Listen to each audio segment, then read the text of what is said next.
Welcome to Fire-Breathing Kittens, a standalone Dungeons & Dragons podcast. Every episode is a separate, complete adventure, so you can listen to them in any order. We are joined by Jade. Hello, I am Jade. I am a 52-year-old paladin with red skin, black hair, horns, and black eyeballs with no white showing. I am a paladin with the oath of the crown. I served the Nicomoy City Guard for 24 years. Willy.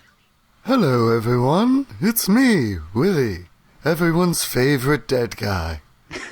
I'm very, very tall, very, very thin, dressed like the creepiest butler you've seen. Though today I've left my tie around my neck a little looser. My hair covers my eyes, which are not true eyes but smoking green pits, and I have a lovely smile with shark-like teeth. And last but not least, Wing and Nugget. Hello, my name is Wing. I am a level 4 Corvidian Ranger.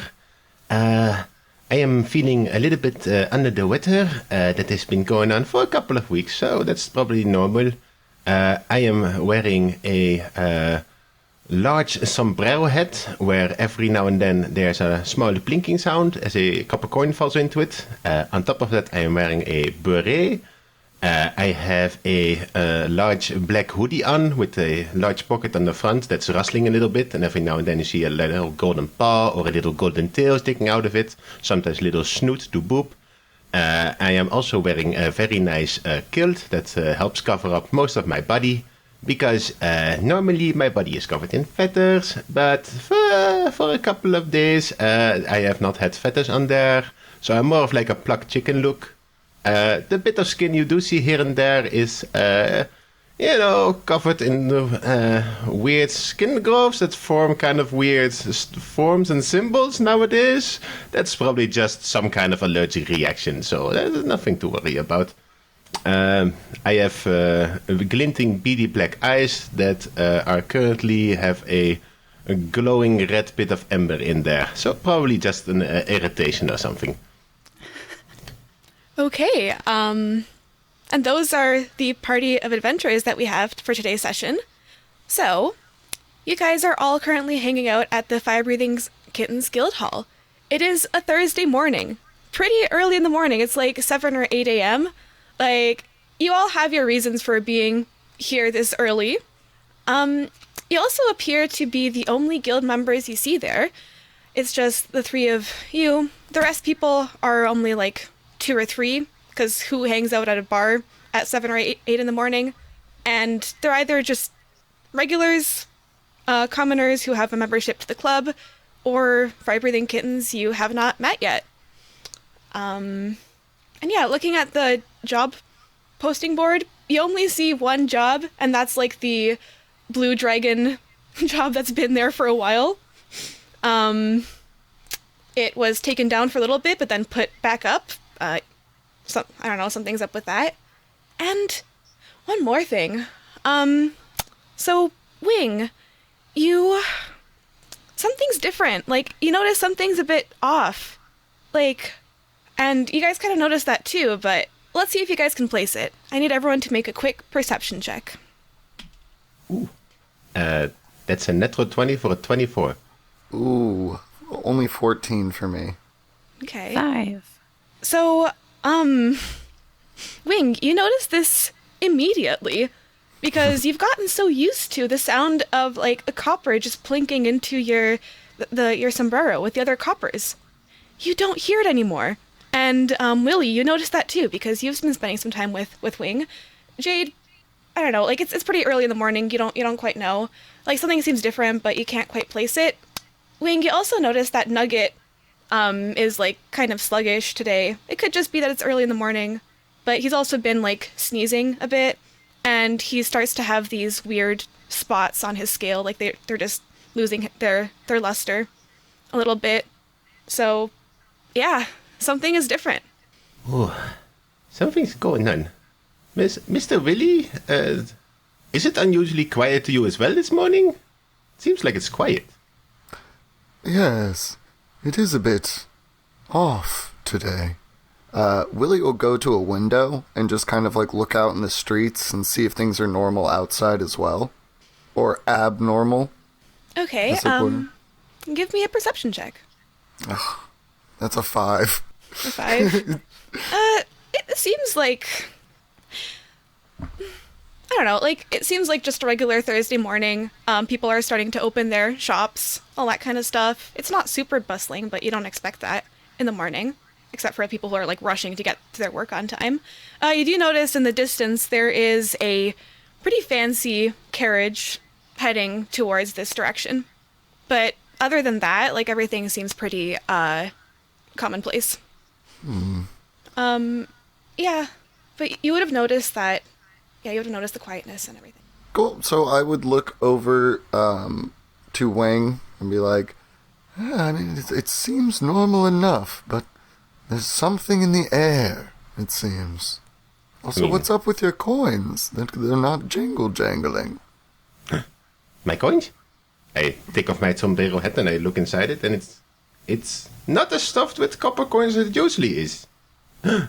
Someone took my copper coins. They're not falling anymore. Where are my copper coins? Oh, has there been a theft?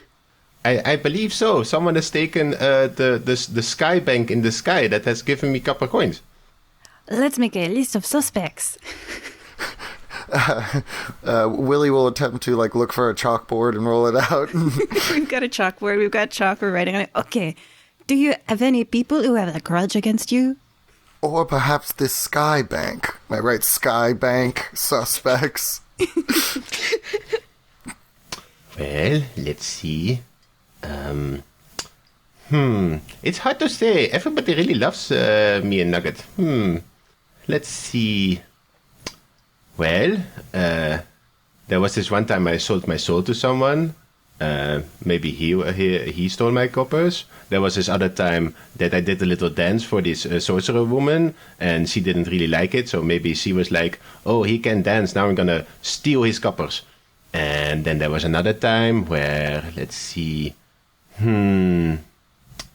Just scritch is mean, Willy's am I writing all supposed this to- down. am I supposed to pay some money to be in this guild or something? Because I have definitely not been doing that, so maybe they took my copper for that. I got this new guild from you, Jade. Did you want money for it, and did you take my coppers for that or something? Oh, no. My son would never use that again. He is off in college. He has a tiny dorm room. He does not have room for a kilt now. Okay, good, because it's very comfy, so I really didn't want to give it back. Willy Yeah, has no. started writing Jade and then starts erasing it. Or maybe Sasha, my son's name. Sasha. Suspect? Question mark? Revenge. Returns kilt or dies. I know. He's very attached to this guild, apparently, after all. So, you say, the sorcerer woman, not my son, I promise. He is busy with college. He's in the School of Divinity.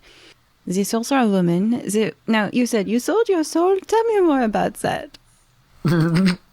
Oh, no, that's nothing. I was told you don't use it anyway, so you can just as well sell it. What did you get for it? 1 million gold pieces. Eventually. Oh, these capel pieces? Well, it was more of a money over time kind of deal, you know. I eventually get 1 million, I think. Wow, that is fantastic. And you do not have to do any additional things to get this capel for your entire life? No, it's passive revenue stream. It's the new way of doing business. And there's no way for us as characters to know that that is incorrect, right? I guess not. We're just like, well, I don't know why your capel dried up. Yeah, I don't think you guys Well- would. No, you guys wouldn't know. Could I attempt to make an arcana under the theory that either something is wrong with Wing's soul, because if his soul became forfeit, then the deal would end and he wouldn't get the coins anymore, or there's something wrong with the person or place the coin is coming from, and so the river's dried up. Yes, you can make an intelligence arcana check to kind of make those, to see if you can make those connections. Just between the two, maybe one would be more plausible, perhaps. Yeah. Okay. I'm gonna use my flashback and get I think it was Wilhelm the Wizard to help me out with this. Ooh, okay. That helps. Alright. So that is a total of a 17. 17. Yeah, and Willy's hair grows like longer, straighter. His posture kind of crooks over, and he goes, oh, it's like gets a creaky old man's voice. But yeah, what do I get from the check?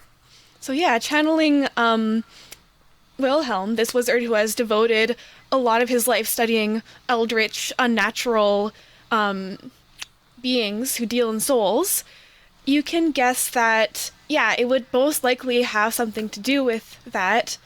Well, like, it's possible, like, either one of those two outcomes, but it's more likely that since he already sold his soul, that was a done deal.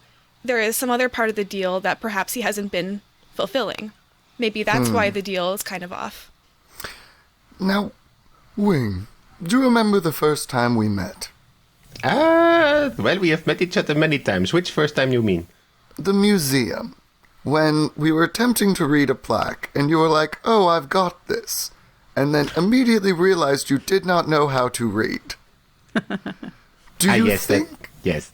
Do you think this deal might be a little bit like that situation where maybe you jumped in with both feet and there might be an aspect we're forgetting? No, I don't think so. There was nothing to read, so probably not. Well, I trust you. Oh no, that's unfortunate. I do shoot a glance at Jade, though. But, I mean, yeah, I don't know the terms of the deal. So... Wing probably doesn't either. Yeah, exactly. Alright, well, these two teens have done their best detective work. It's a case is solved. Yeah, case. But, okay, well then... Huh. Yeah, I'm stumped. I guess I'll look outside and see if that carriage is any closer. Yes, actually. So at this point, while you guys have been discussing, the carriage has been approaching, and it stops right outside the guild hall. Do you stay outside the guild hall and see what happens, or do you go back inside? Uh-oh. A fancy carriage. It is debt collectors again. Did Nulisek forget to pay again? Oh no. And you guys can see that through the door that Willy has opened, that there is a carriage that stopped just outside. So yeah, from the carriage steps out a figure with a cloak. She steps out gracefully, and at first you can't really recognize who this is, but as soon as she looks up, you immediately recognize her as your fellow guildmate, Stella. She is a very pale, pretty tall woman who looks at first like a silver/white tiefling, but you guys know that she's actually half dragon. And she greets you, Willy, and says, "Oh, hey, Willy, nice to see you." Oh, hello, Stella. And he gives her a wink, but just nothing happens. You can't really see what expression she has fully because she's wearing sunglasses. She always wears the sunglasses and a cloak when she goes outside. And says, "Oh, well, yeah, I was actually looking for a few people. You'd be great for this, actually." So, so she just kind of walks out of the carriage and into the guild hall. Do you follow? Yeah. I'm already inside here, so... Okay. Jade, if it isn't the coolest retired guard in all of Nicomoy. And Wing, nice to see you again. Oh, Wing, what happened to your feathers? I could have sworn you had some the last time I saw you. She looks pretty concerned, and she takes off her sunglasses, so you can see her glacier blue eyes. Oh, yeah, I think you gave me some nice feathers, but I think they may have been lost. Sorry. Oh, well, that's all right. I used the reindeer the feathers to make you something. If you want, you can pick it up at my place. But yeah, she's just gonna look at the job board, and You can tell she's a bit like flustered, like there's something kind of going on. But she kind of looks at the job for a second and says, "Oh, looks like there's nothing there. Well, were you guys looking for something to do?" Willie will scoot away the Sky Bank theory board for now and go like, yeah, sure. Jade, hey, Wing, maybe, do something, get your mind off this strange morning. It's just regular morning, isn't it? But yeah, sure. Miss Jade, are you coming as well? Okay. Oh yes, he coming.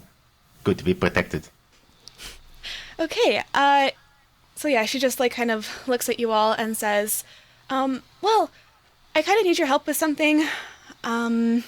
She like thinks about it for a second and says, well, my sister, Ruby, I was wondering if you could maybe look after her for a day.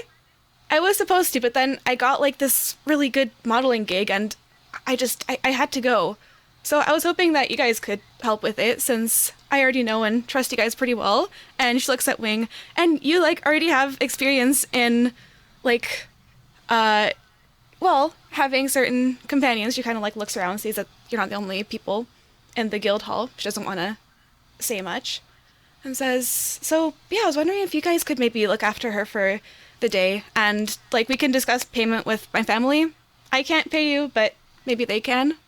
I have raised 2 children to adulthood and they did not perish, so I could probably handle a child. That's the baseline we're going for. They did not perish. That's. I mean, pretty much. I had 3 mothers, so I suppose I've probably got a deft hand at mothering myself. I'm adopted. Okay. Well, you had a sibling, so you know how to take good care of a sibling. Oh yes, I do. Take out. Oh no, where's Nugget? Take out Nugget. So, she kind of says like, okay, yeah, you guys would be actually perfect for this. She's a bit special needs, let's just put it that way. I can tell you more on the carriage ride home. Wonderful. All right, so, being now pretty happy since you guys, are helping her, she, kind of like goes back and like towards the door and she says, shall we? And then she's gonna like leave and go into the carriage. Well, escort you guys into the carriage if you guys will go. Yeah. Yep, I head out. This is such a fancy ride. Oh.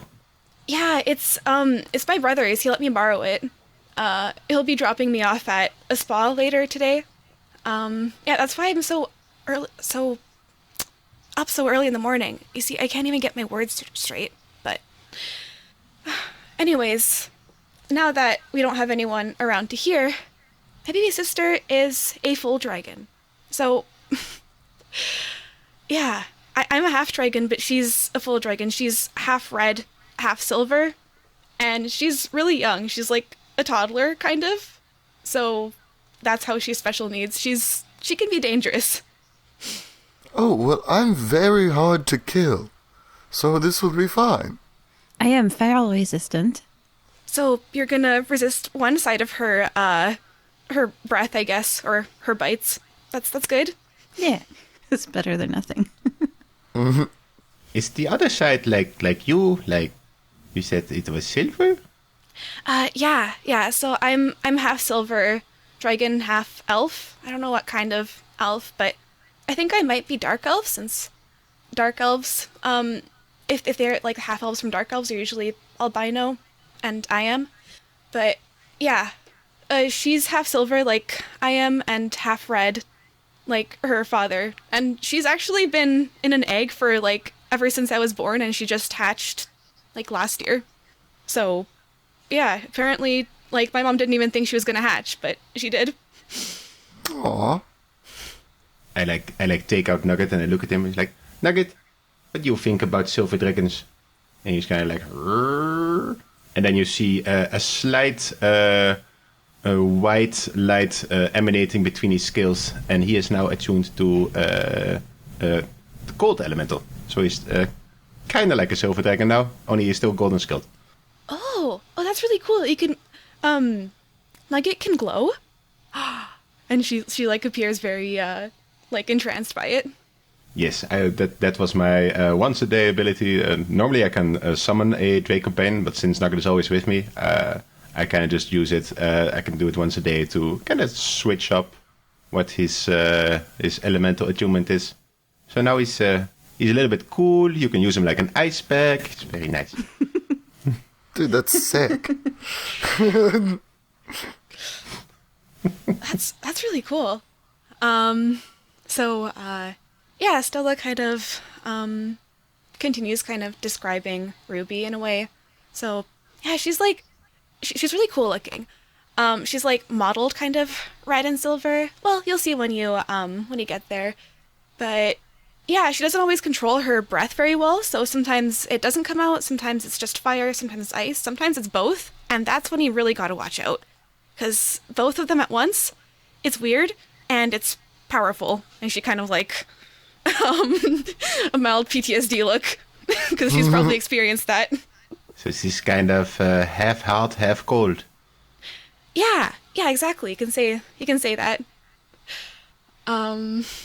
So then she kind of like thinks for a second and says, so yeah, like normally we have another babysitter named Avi. She's a Corvidian, like you actually, Wing. Huh? Yeah, and she's like really tall and strong, and yeah, well, she likes bird people, so I think she'll like you, and Nugget.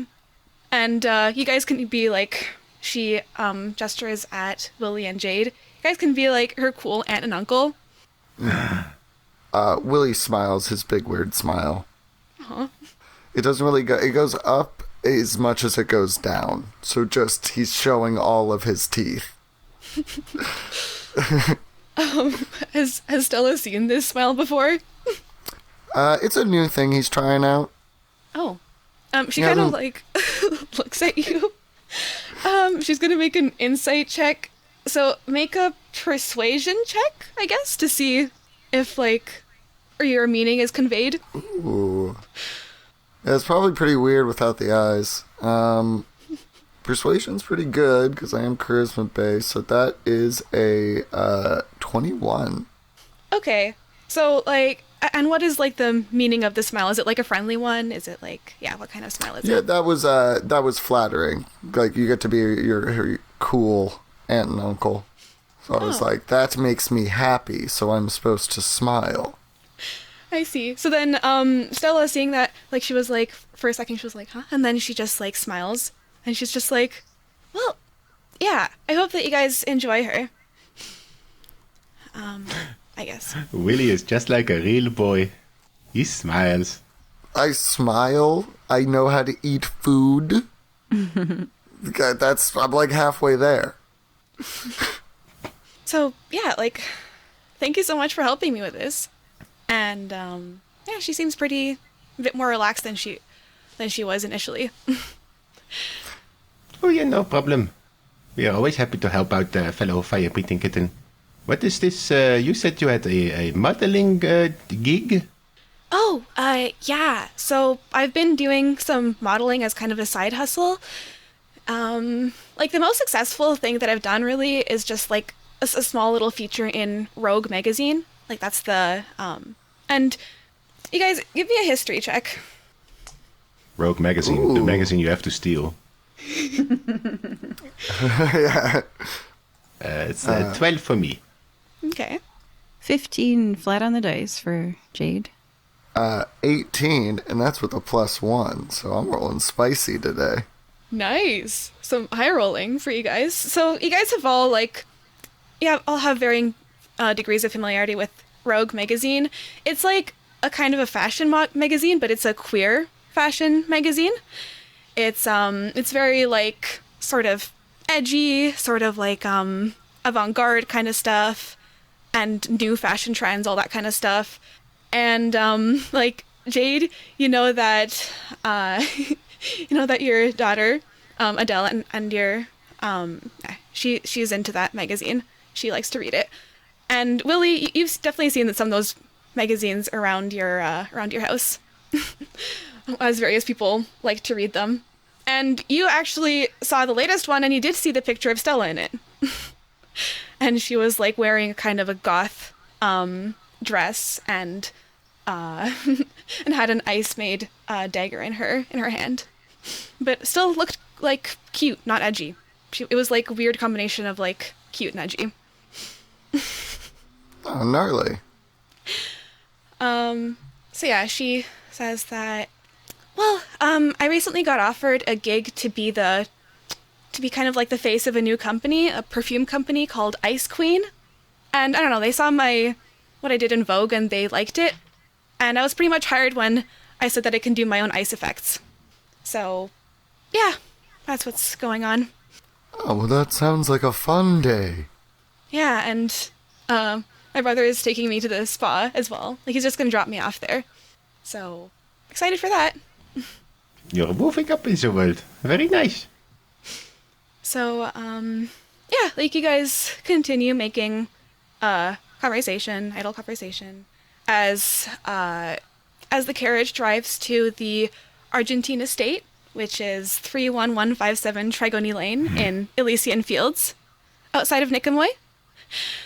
So, yeah, you get there, and Wing and Willy, you guys have been here before under very strange circumstances.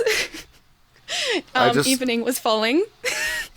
Yeah, I just put my hand on Wing's leg, and I'm like, I look at him very nervously.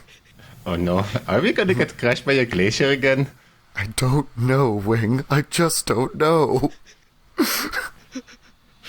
Oh, you must be talking about my mom. Yeah, she got really annoyed by those sunblades, so I'm sorry that happened to you.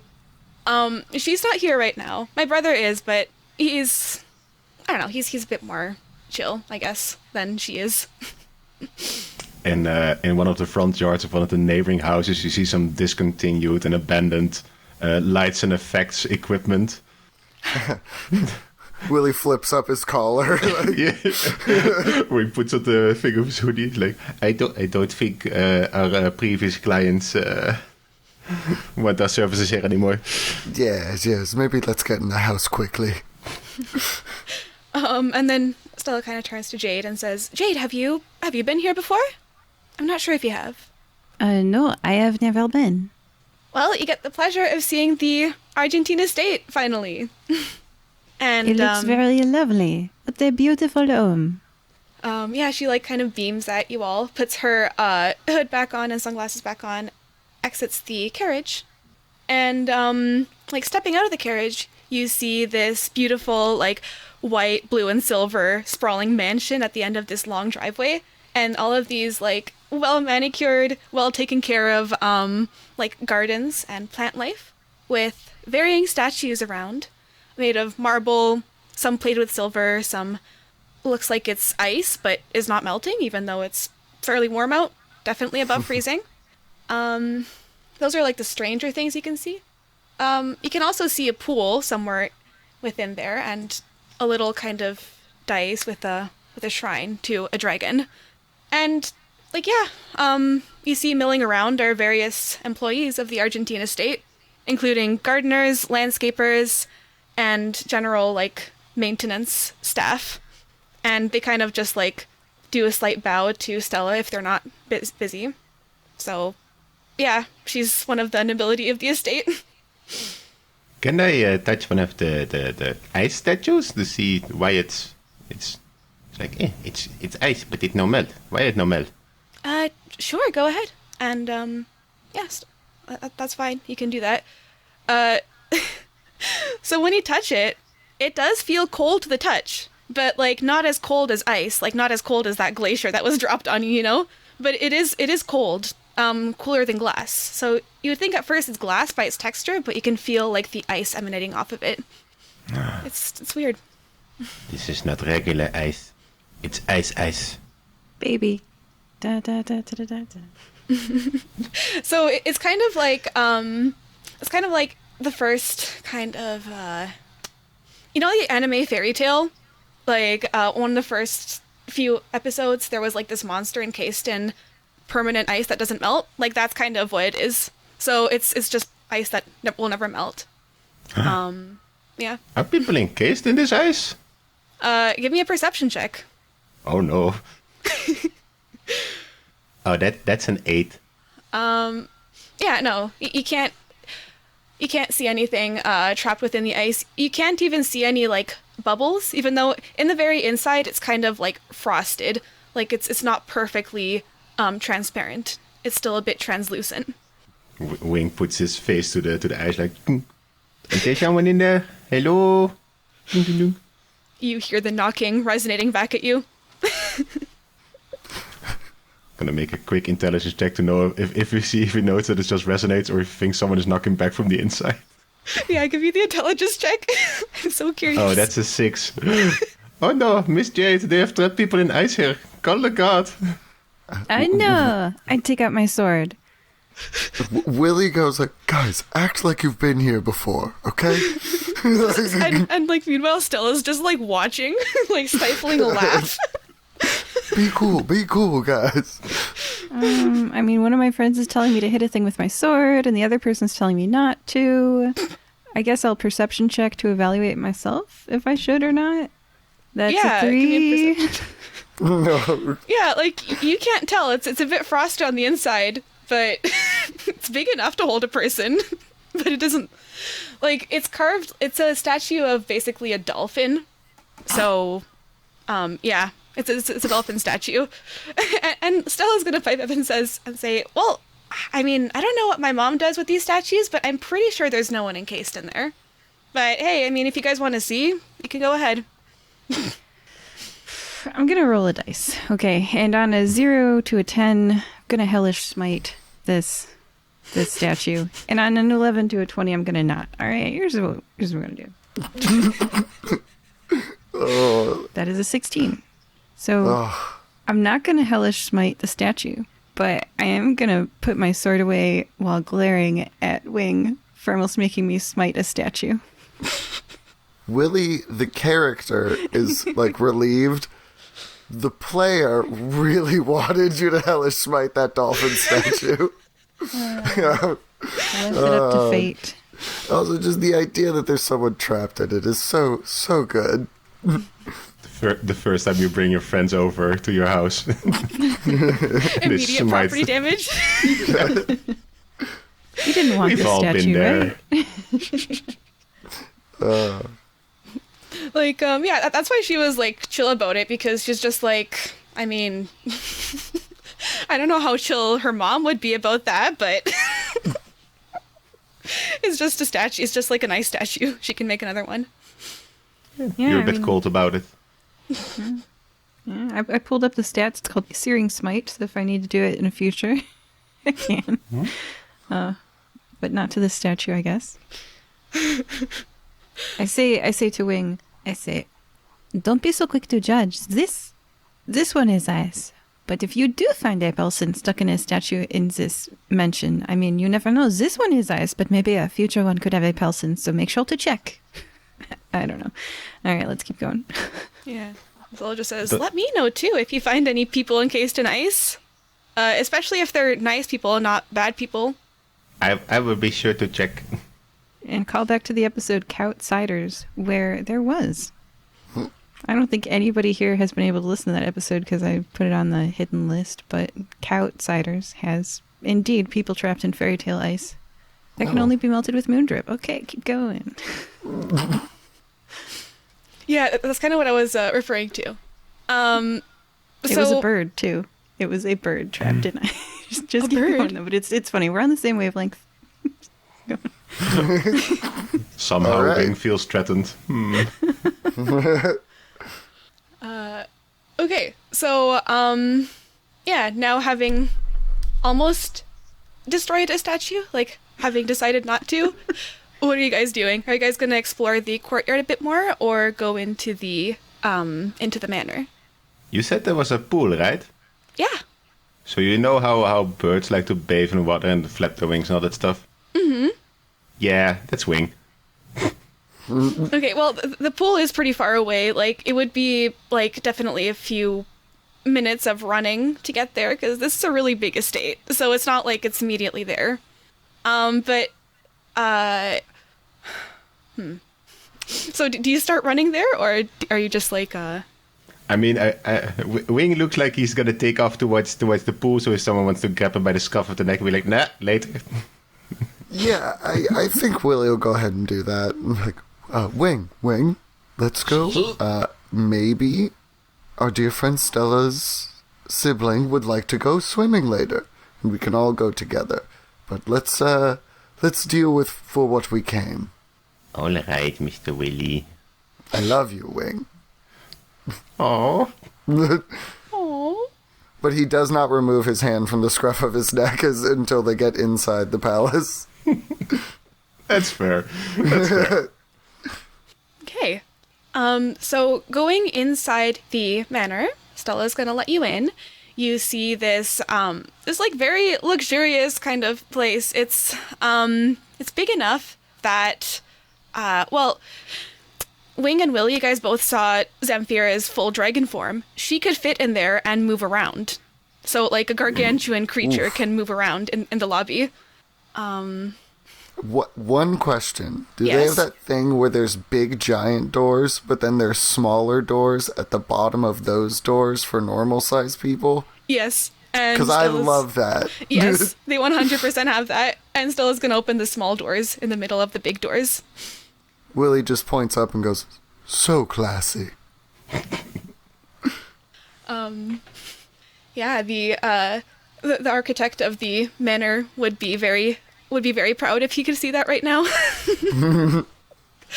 But yeah, it's just a very fancy lobby with a mezzanine, and give me a perception check, everyone, as you enter. 17. 11. 12. So Willy, you're the only one who sees this. On the mezzanine, like kind of just beyond the railing, is like a figure with large silver wings, kind of like looking toward the door expectantly. And something's about to happen. Are you going to do anything before that happens? Can I make an insight check to see if this is a danger or like a something not danger? Yes, you can. Okay. There's the bad roll. I knew it was coming. Insight, sorry, that's a 7. A 7. You can't tell. Like this person's this person's grin is not a very good one.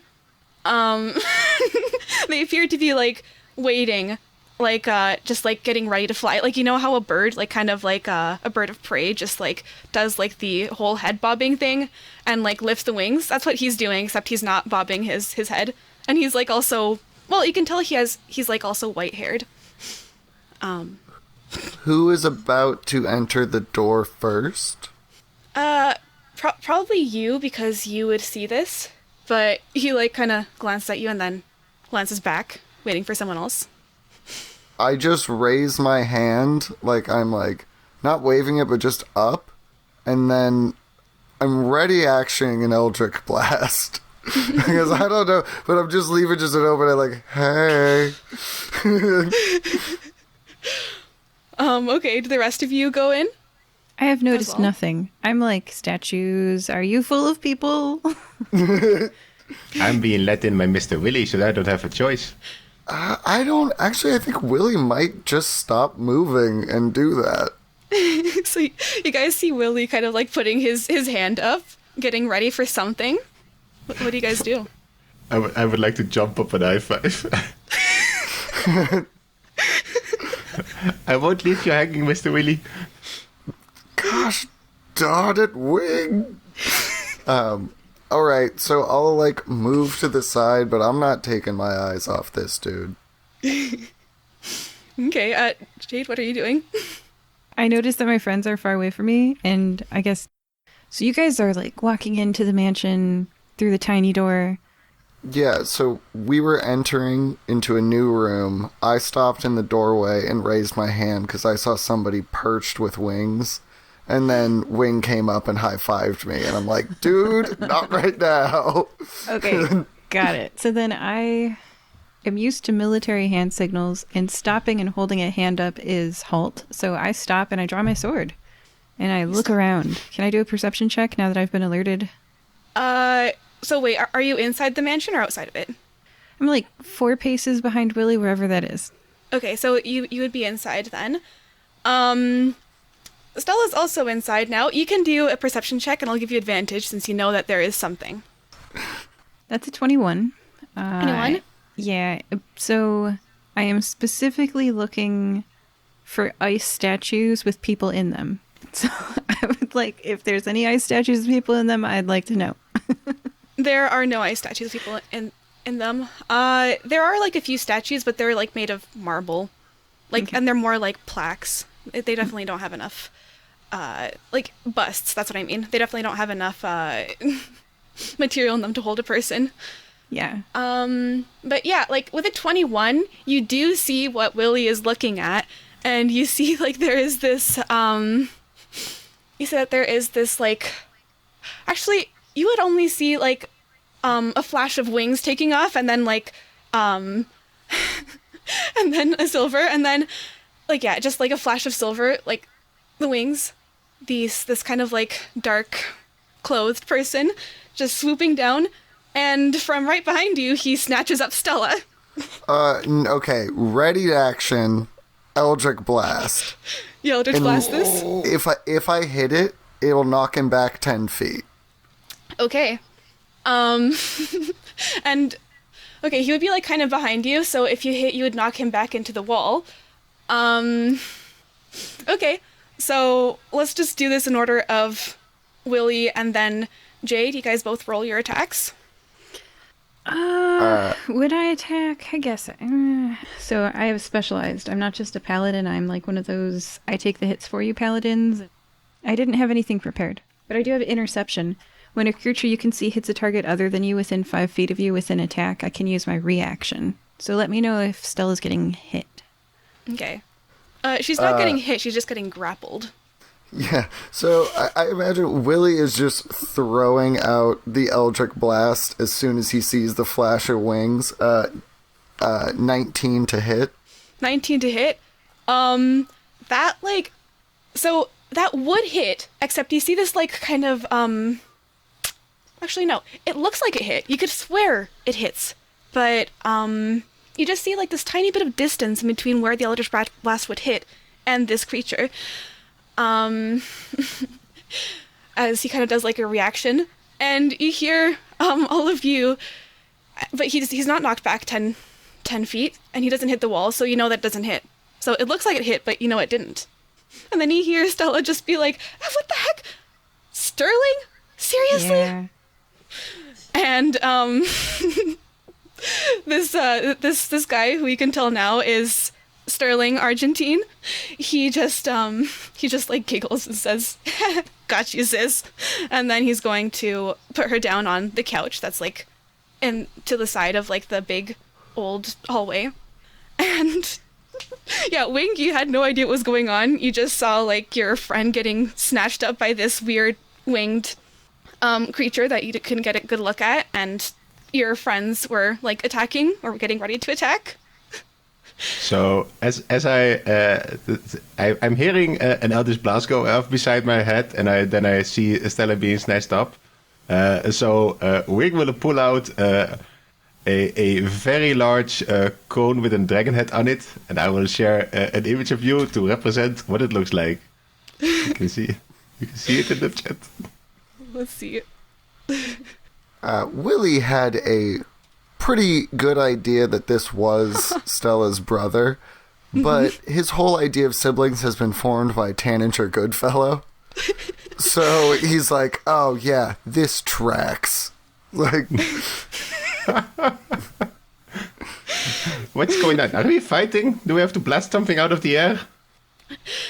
Well, now we can see that Stella is like safely back on the back on like a couch, but like her hair and like her clothes are like all ruffled because she was just like picked up and flown across the room, basically flown with across the room. And she's just like seriously, kind of. She has that expression on her face, but Sterling, after like dropping Stella onto the couch, he just like lands pretty gracefully. His large silver wings flared, and you can see this this pretty pale elf-looking guy. He looks like an elf, but with dragon wings, and you can see, like, tiny little dragon horns. Not 4 sets of horns like, well, 2 sets of horns like Stella has, but just 1 set that almost blends in with his, like, puffy kind of white hair. And, yeah, you can tell that they look very similar, except that he doesn't have a tail, but he has wings. And, yeah, and then Stella, after catching her breath, says, "Hi, this is my twin brother Sterling, who I guess was just very excited to see me or something." And she kind of like glares at him. Oh, I can see why he is not babysitting. Yes. And he just like grins at you, and he just says, "Come on, like Stella and I just pull these pranks all the time. Hi, you must be Stella's friends. And I guess you're here to take care of Ruby, then?" I thought we were, but now I'm doubting. I see we are fighting, we are attacking statues. No fighting, Wing. No fighting. Cannons in. Cannons in. But I have this whole. Oh, okay. I'm sure we'll find an excuse to use it. We'll go out in the yard and we'll blow up a tree or something. It's new. I wanna. Okay. Well, come on, bud. Come on. I like scruffle the back of your neck. Yeah, yes. like Sterling's gonna walk over to you, and he's gonna say, "Oh, if you guys want to blow up a tree, like there's this neighbor who really doesn't like us, so just down the road, you know." All right, maybe. Come on, there we go. Sorry about the blast, Sterling. I'm a little prone to action, adventure and all that. What do you do for work? Oh, he just like he smiles at this because he likes telling people what he does. "Well, I collect and look for artifacts. I'm a kind of an archaeologist, but I make most of my living by streaming my my digs and my delves. My assistant here, Misty," and he like gestures, but you don't see anything. Then, "Come on, quit hiding, Misty. It's okay." And then you see like this little wood gnome coming up from behind the sofa. That's Misty. She's my illusionist. She kind of just broadcasts what I do for a bunch of people. So that's what I do. Also, Willy, is that sword that you picked up from the Swordstone Cafe, is it visible or? I mean, no, because technically it lives inside my chest. But, I mean, I'm a hexblade, so it's like, it's my packed weapon. But I guess at the mention of an archaeologist and artifacts and stuff like that, he is curious about it. So he, like, unprompted would be like, "Oh, found this super cool sword in a stone a few weeks back." Anyway, and then he just pulls a sword out from the center of his chest from, like, a little black portal. Has Willy done this before? I think this is the first time Wing is seeing this, you pulling swords out of your body. Oh, yeah, because I didn't make it my packed weapon until after. I attuned myself to the sword, and then brought it inside so me and the sword are one. It is this extension of my connection to the king of all creation.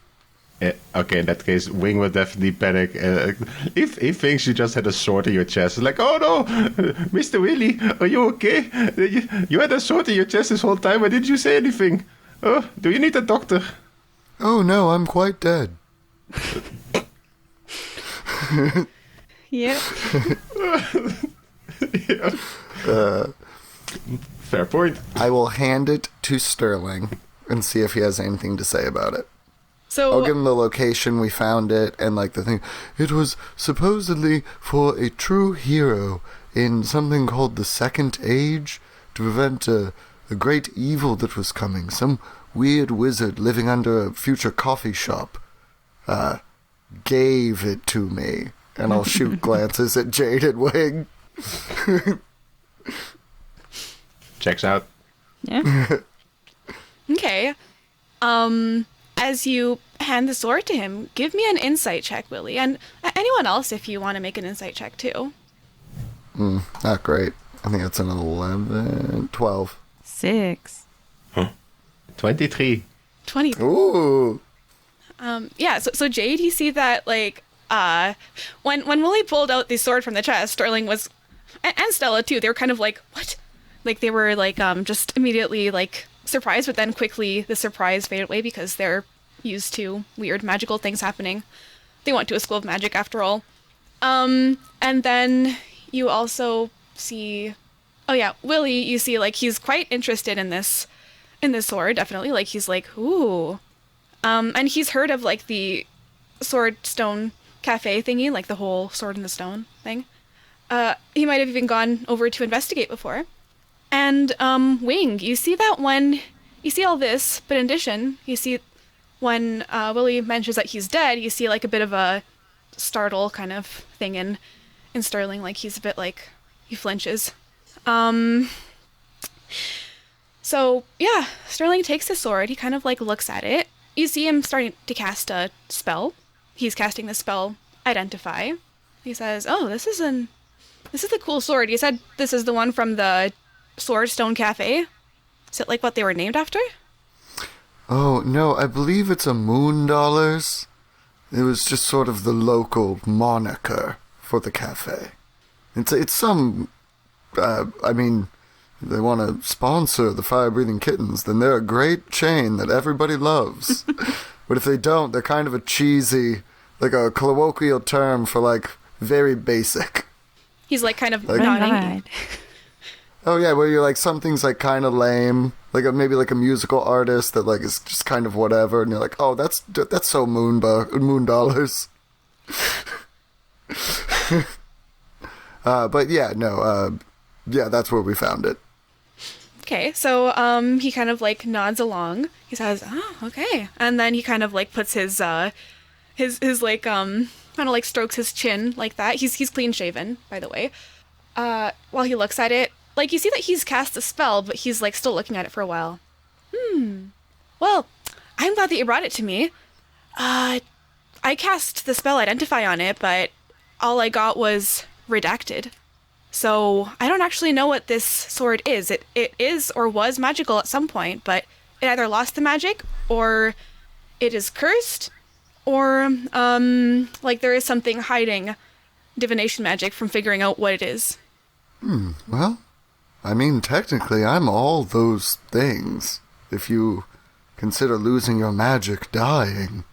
So I'm glad I found your sword, and I'll pet it and like cut my finger and go like, ah, dang. You're a thirsty fellow. Yeah. Oh, look at you. You're hungry for battle, aren't you, sword? Don't worry, Mr. Willy. I think you still have your magic. Wink. Aw, Ming. Bud.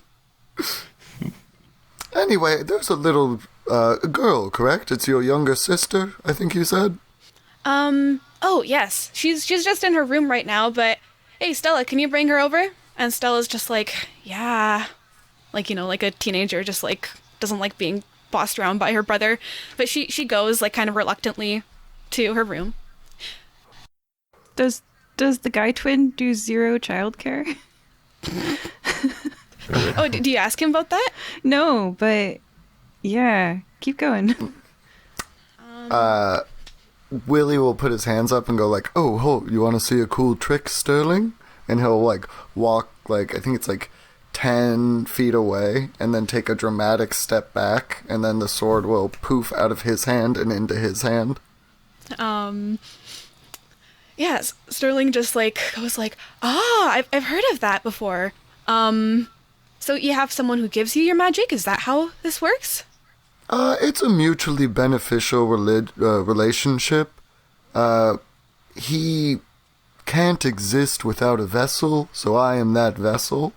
And as I grow in power, so does he, until we are one and the same, the mighty king that will unite the whole realm under one flag and force peace upon the lands.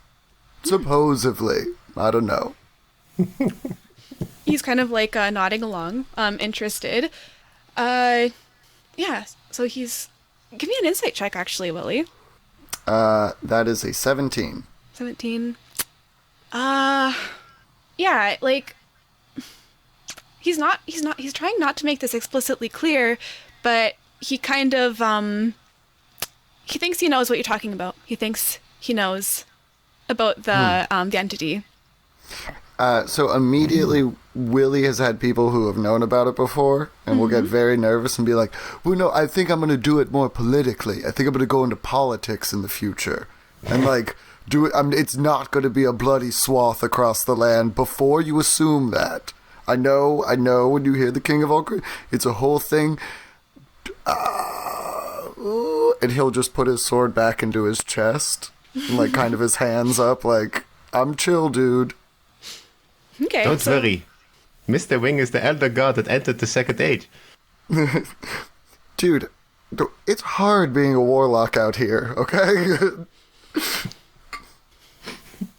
Yeah, he just kind of like nods and says, "Oh, well, all right.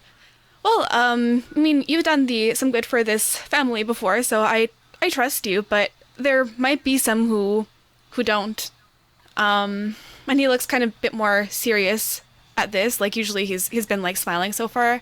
He says, "Yeah, I mean, I've got your back, Willy, if you need, since you've done so much for my family already." The king inside of Willy is like, you have to insight check that.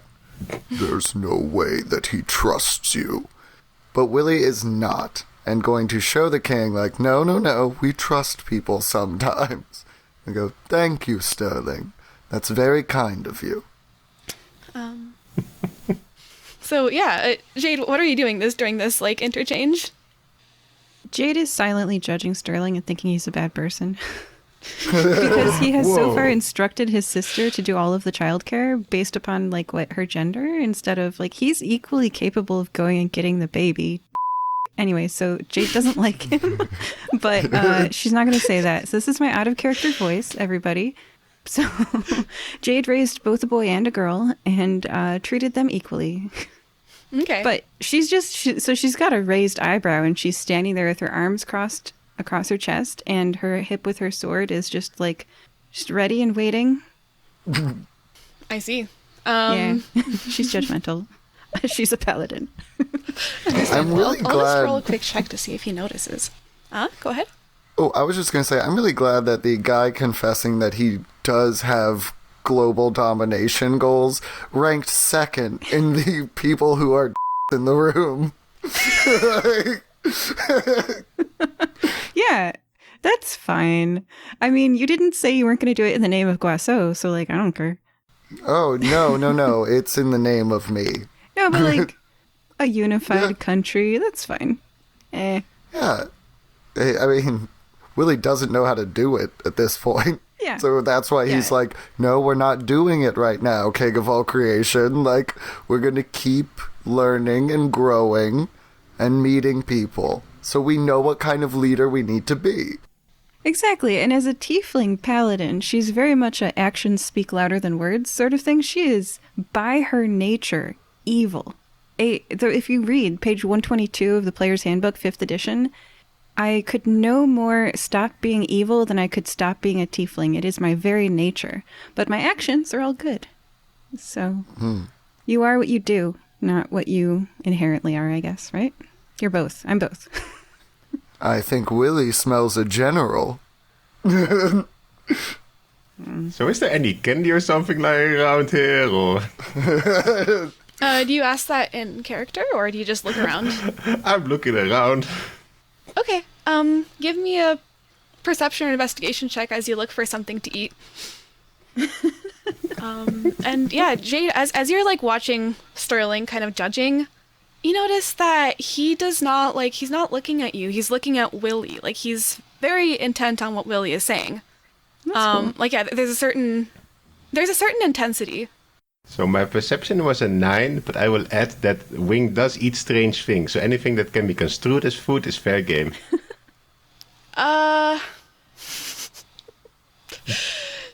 You look around, like you look around the room, even snooping around, trying to see what you might find as food. Oh, you see, like on the couch, you see like some old like cookie or something. You can't tell what it is. It's something weird.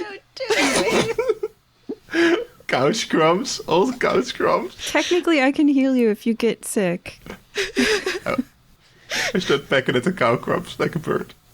So you're eating that? Give me a Constitution saving throw. This is fine. As you eat the couch crumbs. It's a 13 Constitution save. 13? Oh yeah, like they don't taste the best, but like they're fine. I mean, yeah. Oh, don't worry, I haven't tasted anything in quite some time. So Wing is very hungry, literally peckish. Oh no, I do eat, but I don't have any taste anymore. Oh. He can't taste his poppy seed muffin. Well, we'll say that's what it was on the couch. It's a funny texture, but it's not unpleasant. Since you can't taste it.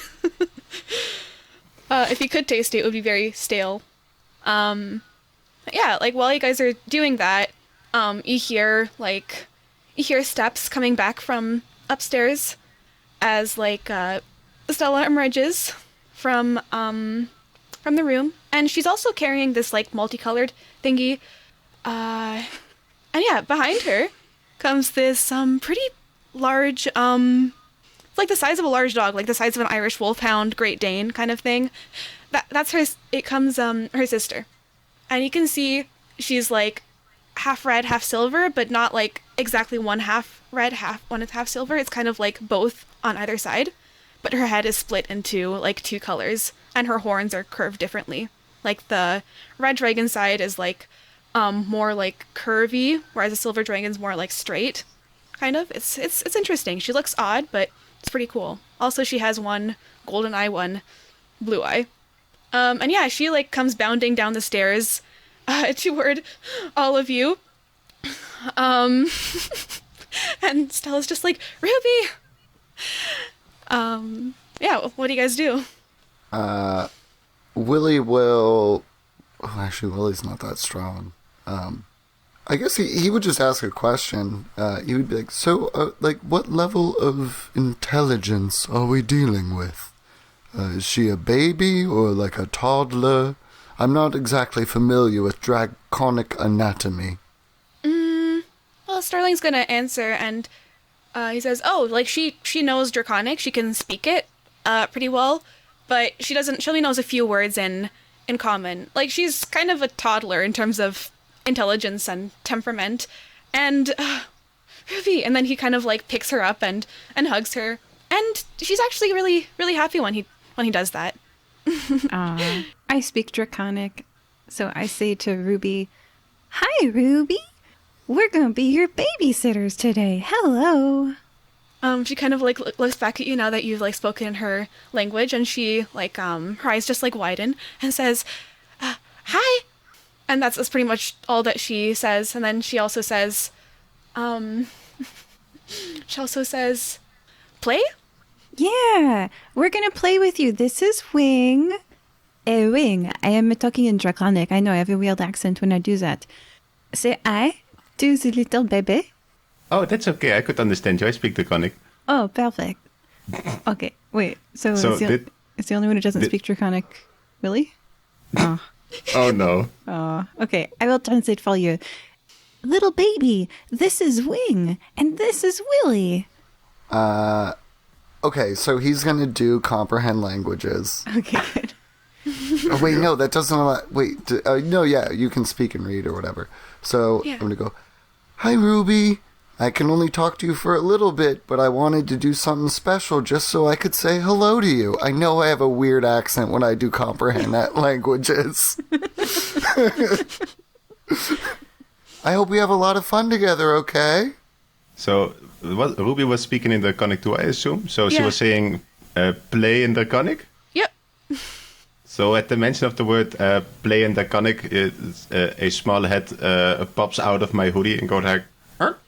And you see Nugget's snoot comes out, and he's like, "Huh?" And he sees Ruby.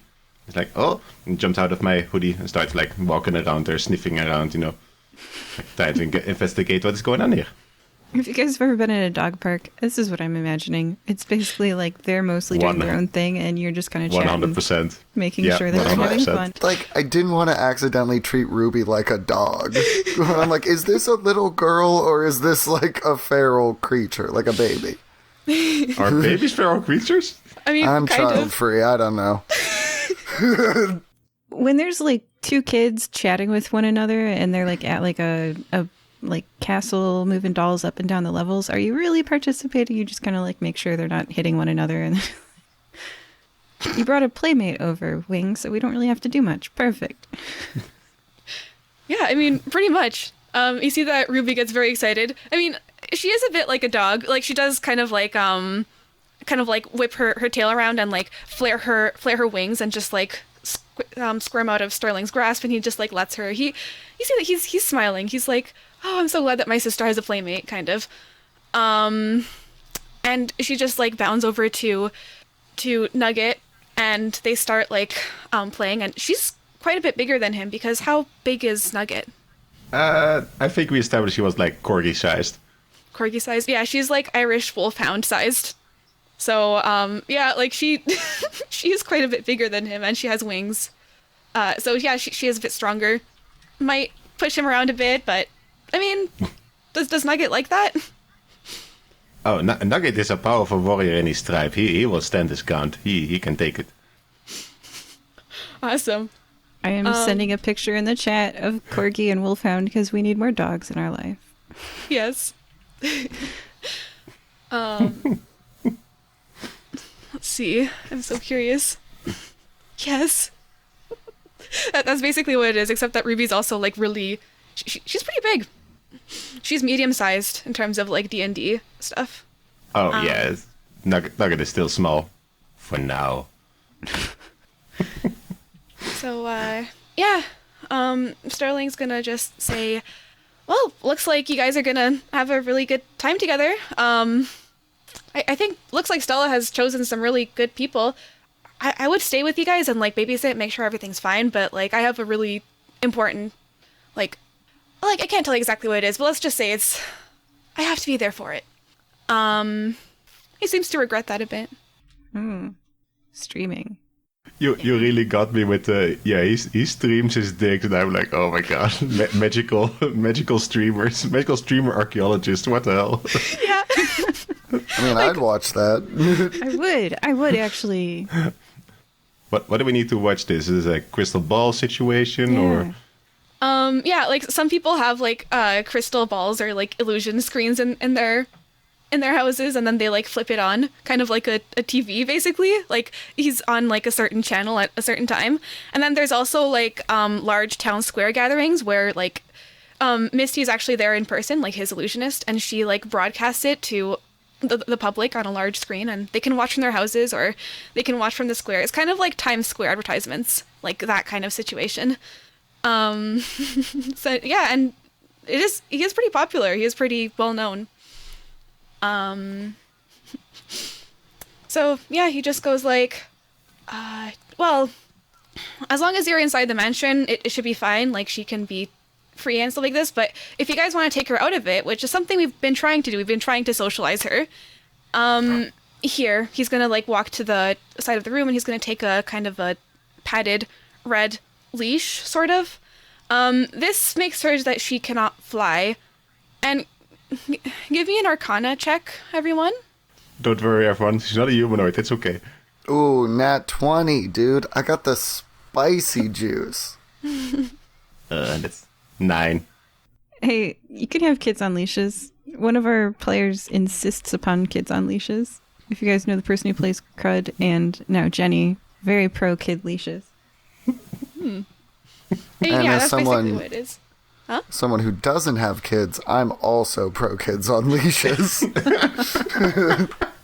Especially when those kids can breathe fire and fly and are very strong and can bite with ice and fire stuff. I mean, kind of makes Again, sense.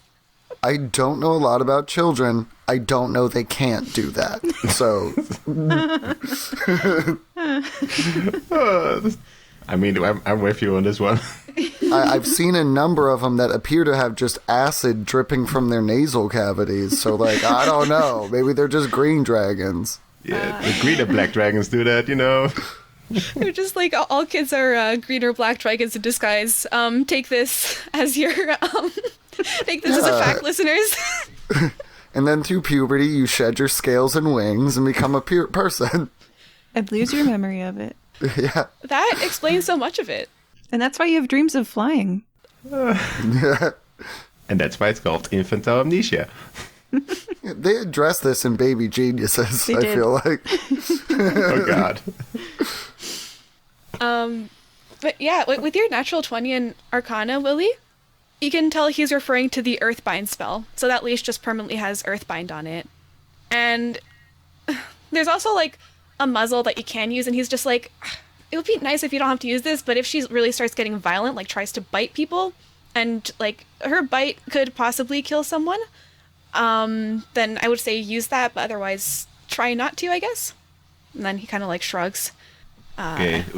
Wing will definitely try to persuade him to see if he can take her out without both the muscle and the leash, because in his mind it's just like, oh, she's just like Nugget. I would never put a leash on Nugget. That's weird.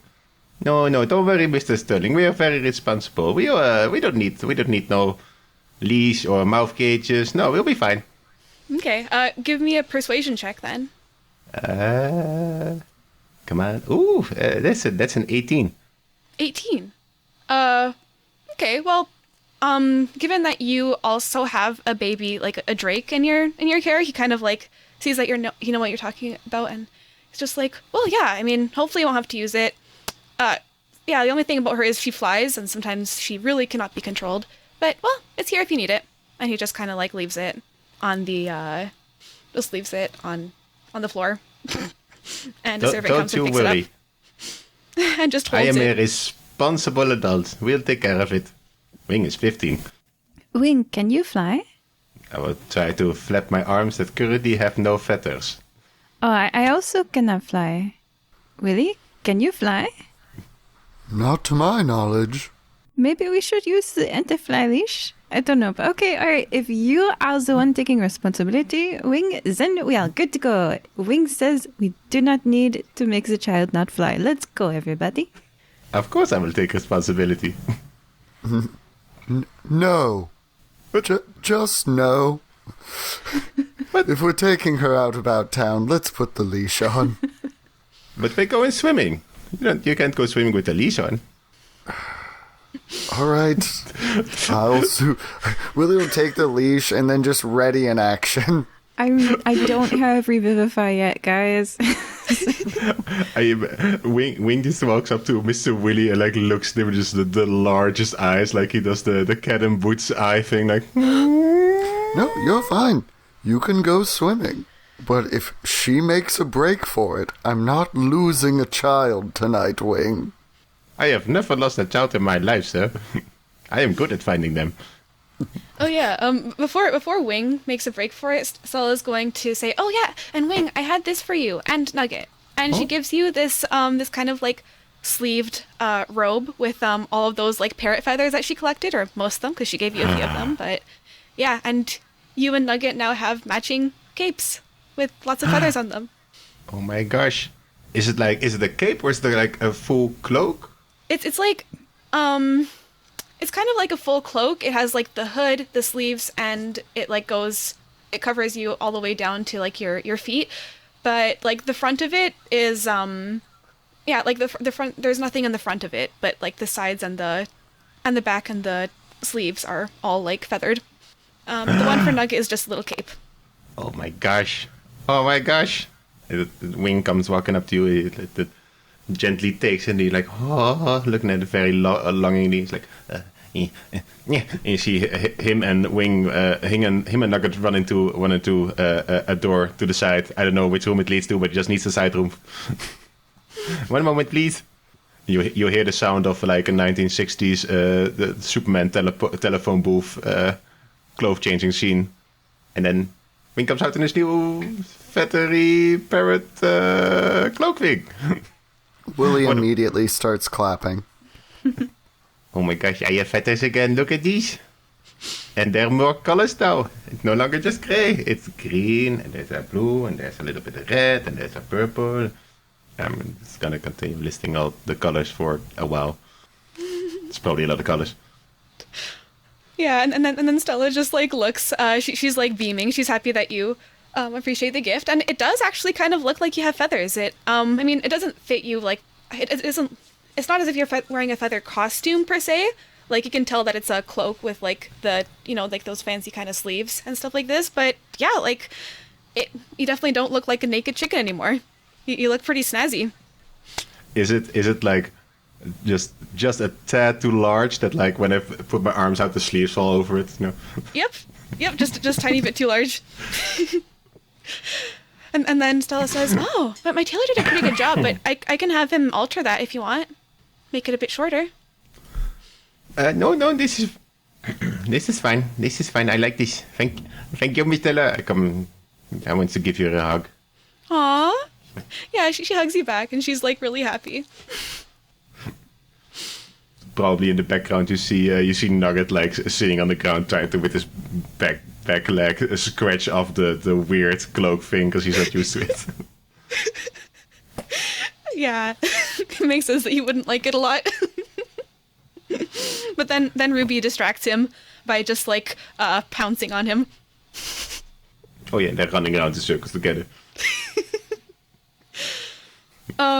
So yeah, like Sterling kind of just like looks at his watch and says, "Oh, look at the time. Well, I gotta go and I gotta take Stella to the spa."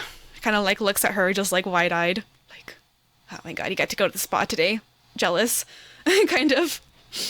But nice meeting you, and yeah, hopefully Ruby will still be alive by the time we get back. That's the goal. We hope so as well. Alive children, that was our baseline. Yeah. Well, take care of our dear sister. And come on, Stella. And then Stella says, "Bye. See you guys later. I should be back in like the afternoon or something." Don't worry, it'll be fine. All right. And as they exit and you hear the carriage starting to drive off, this would be a good time to take our break. So, yeah, thank you for joining us, everyone. Joining us today were Jade. All of the children have survived so far. So far, so good. Willy. I only know one child who died, and it was me, and look how I turned out. And Wing. And Nugget. I have a new costume. I have so many clothes now. This is a good day. And yeah, coming up in the next part, we'll see how well they do childcare. And yeah, if you are satisfied with the way they handle things and their adventures in general, but also want to tell them what great babysitters they are, please be sure to leave us a 5-star review on iTunes. It would help us a lot. Or if you have any criticism, if they're not doing a good job babysitting, we'd like to know. So, yeah, thank you, everyone. Bye. Bye. Bye. We hope that you're enjoying this episode of the Fire Breathing Kittens podcast. Please leave us a review on iTunes.com. If you leave us a review, we'll read it on air. It's fun listening to the words of your review get read by the characters you know and love, so go to iTunes.com and leave us a review today. Can you think of someone who might enjoy this podcast? Please share it with them. Is their birthday coming up? A special anniversary? Would you like us to wish them a happy day on your behalf? You can arrange for us to read your shout-out on air at firebreathingkittenspodcast.com through our partnership with the website Buy Me a Coffee. Do you enjoy reading books?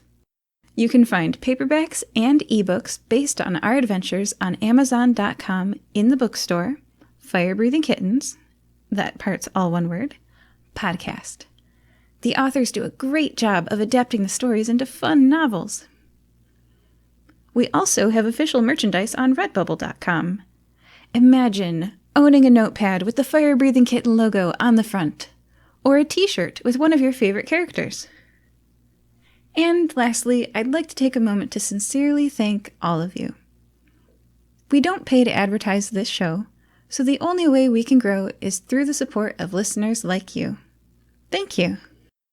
All right, so last we left off, we were joined by Jade, Hello. Willy, How's everyone doing? and Wing and Nugget. Bring a nugget in the house. So, I'm gonna roll a d20. Okay, so everyone roll a d20, and whoever is closest to a 6 can start. So, what'd you guys roll? I spent my 20 on this roll today. Ooh, it's a 5. 16 for That's me. pretty close. Yep. Okay, so, Wing, you're going to narrate what happened on the last part of this episode. Okay, so we were just hanging out in the guild hall, and we were talking, and then somewhere Willy found a whiteboard where he started writing on things like Skybank and people who might have a grudge against me, which was a very short list, admittedly, because, everybody loves Wing and Nugget. And then there was a very nice carriage outside, which contained Stella, our good friend from the guild. And she was very happy to see us, but she needed our help because she had to go to a fashion shoot to be a model, and so she needed someone to help look after her sister, who turns out to be a dragon, but she's kind of like a 50-50 mixed dragon. She's a little bit red, a little bit silver. That's what she said. So we went with the carriage to the manor, the Argentine manor. It was very nice, but also me and Willy had to be kind of incognito because we might have had some dealings with the people around here in the past. We might have had a glacier dropped on our head, but luckily this time there was no glacier. That was better than last time. So we went to inside the manor, and there was a person who was flying around and tried to grab Stella, and then Mr. Willy tried to shoot it down with an Eldritch Blast, but it was kind of deflected or something. But luckily, this was not an evil person. It was just Sterling. It was just Stella's brother. He was trying to make a little prank, and he was talking about he was an archaeologist and a streamer, magical streamer with like divination and illusion spells. You know how it works. And then Stella got her little sister Ruby, who was the 50-50 dragon baby who we had to take care of. And then they met each other, and Nugget really liked her, and they started playing because she's also, tiny tiny dragon. It worked out very well. And then they wanted to put children on leashes, which Wing thought was kind of strange. And there was also a muzzle involved, which is kind of strange as well. But I think we don't need those. We will probably be fine without those. We can take care of children. We are all very responsible adults here at the Fire Breathing Kittens. Yes. And then Stella and Sterling left to go to the spa or their photo shoot respectively. Yes. All right, and yeah, that pretty much sums it up. Also, Willy showed Sterling his sword, and Sterling was quite intrigued by it. So, last we left off, Stella and Sterling had just left, and the adventurers are, well, alone, but in a mansion full of servants as well, with Ruby Argentine, a baby half red, half silver dragon. So yeah, what are you guys doing? I like how you quickly mentioned that there were also still servants here, so we're not all alone. So we're like, ooh, well, we got this entire mansion to ourselves, eh? No, okay, they're still servants.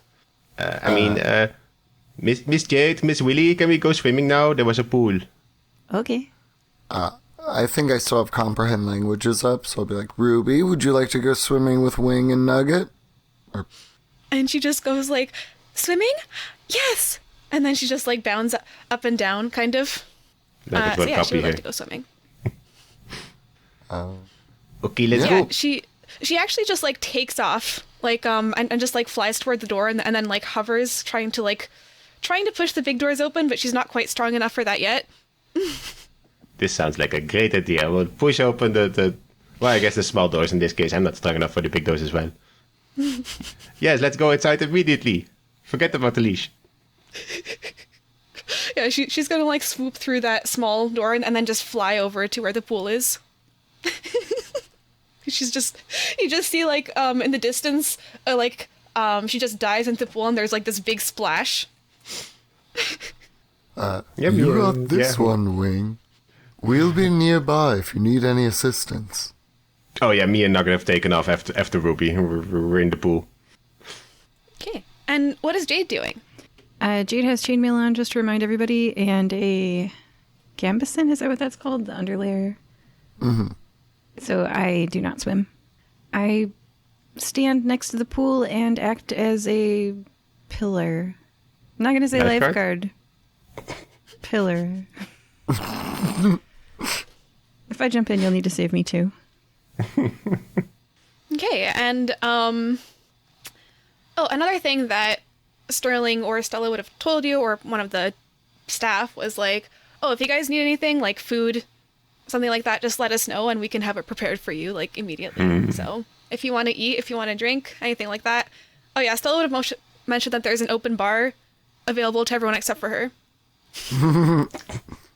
Right. So, yeah, if you guys want to eat anything, they can prepare it for you.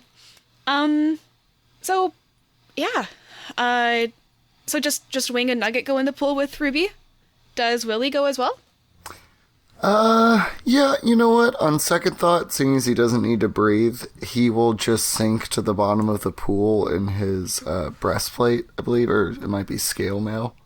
And, then just, like, grab at people's feet and, like, you know, be like, oh, I'm a sea monster. Look at me, I'm a sea monster. I'm going to get you. Willy, give me a performance check. Alright. That will be... No way, dude. 23.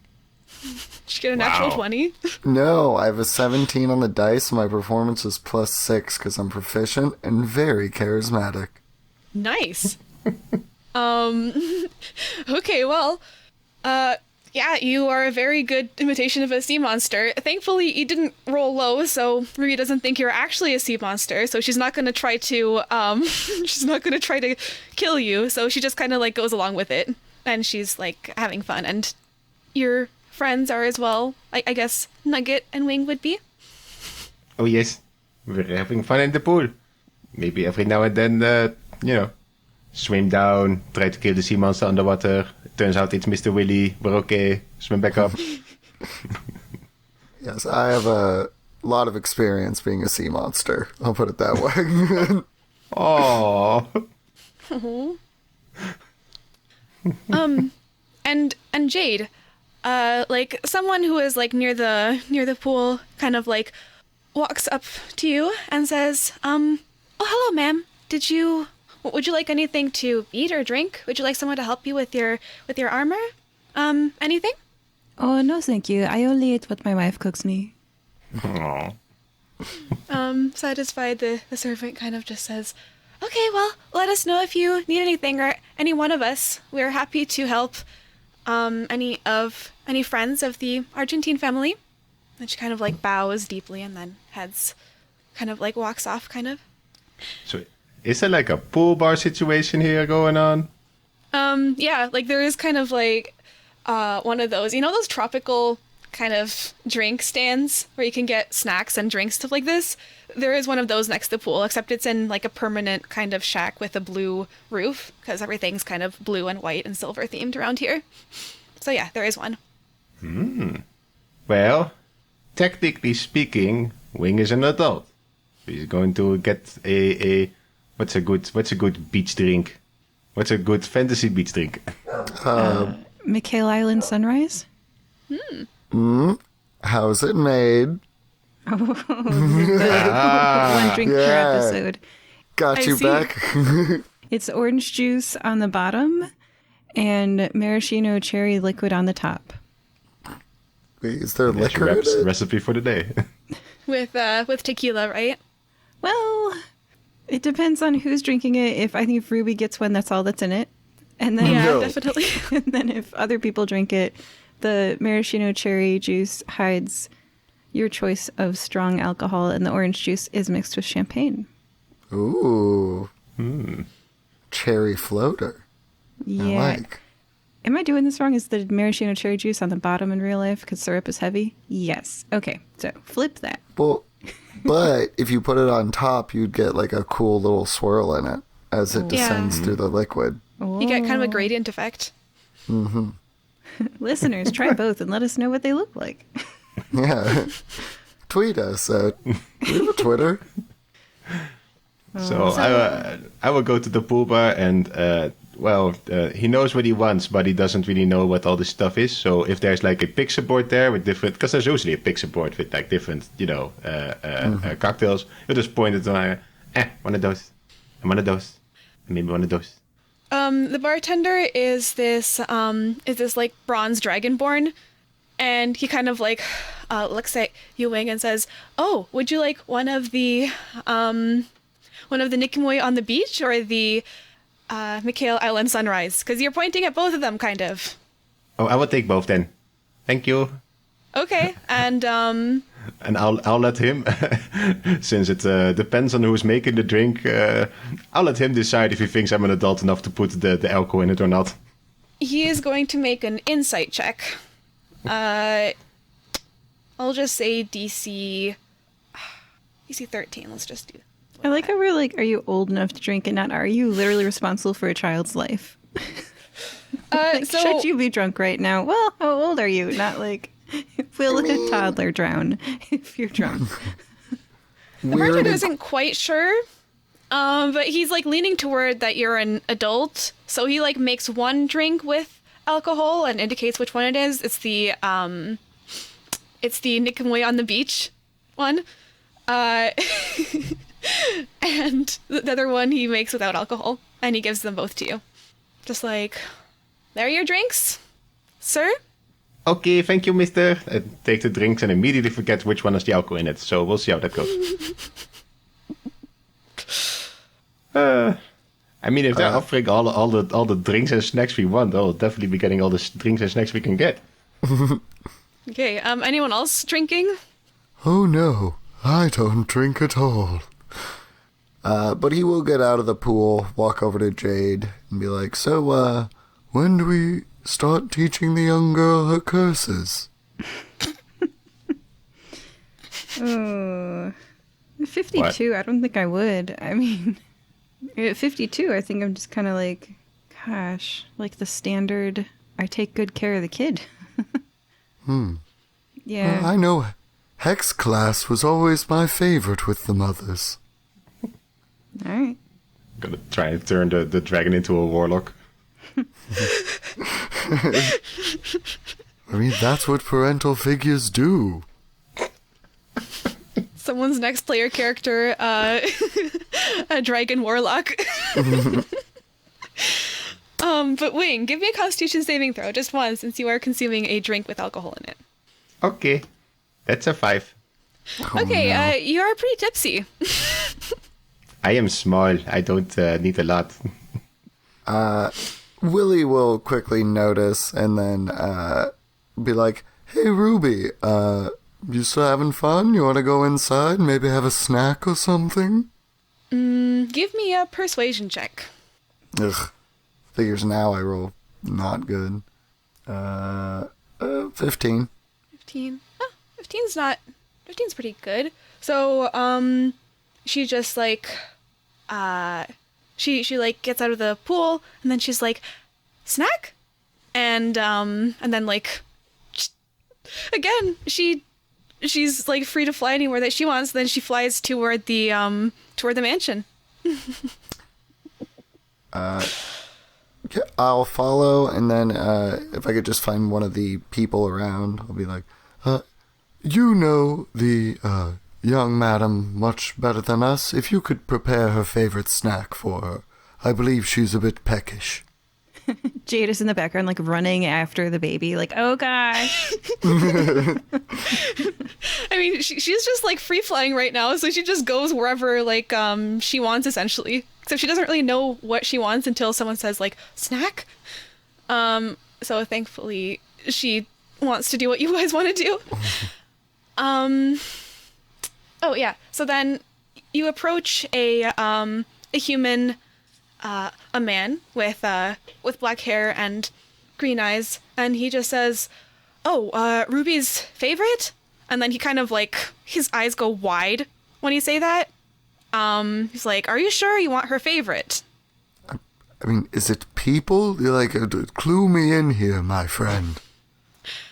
So he tells you, she likes a live sheep. That's her favorite. I mean, I could, but I'm not sure if you guys would want to see her dismembering and killing a live animal.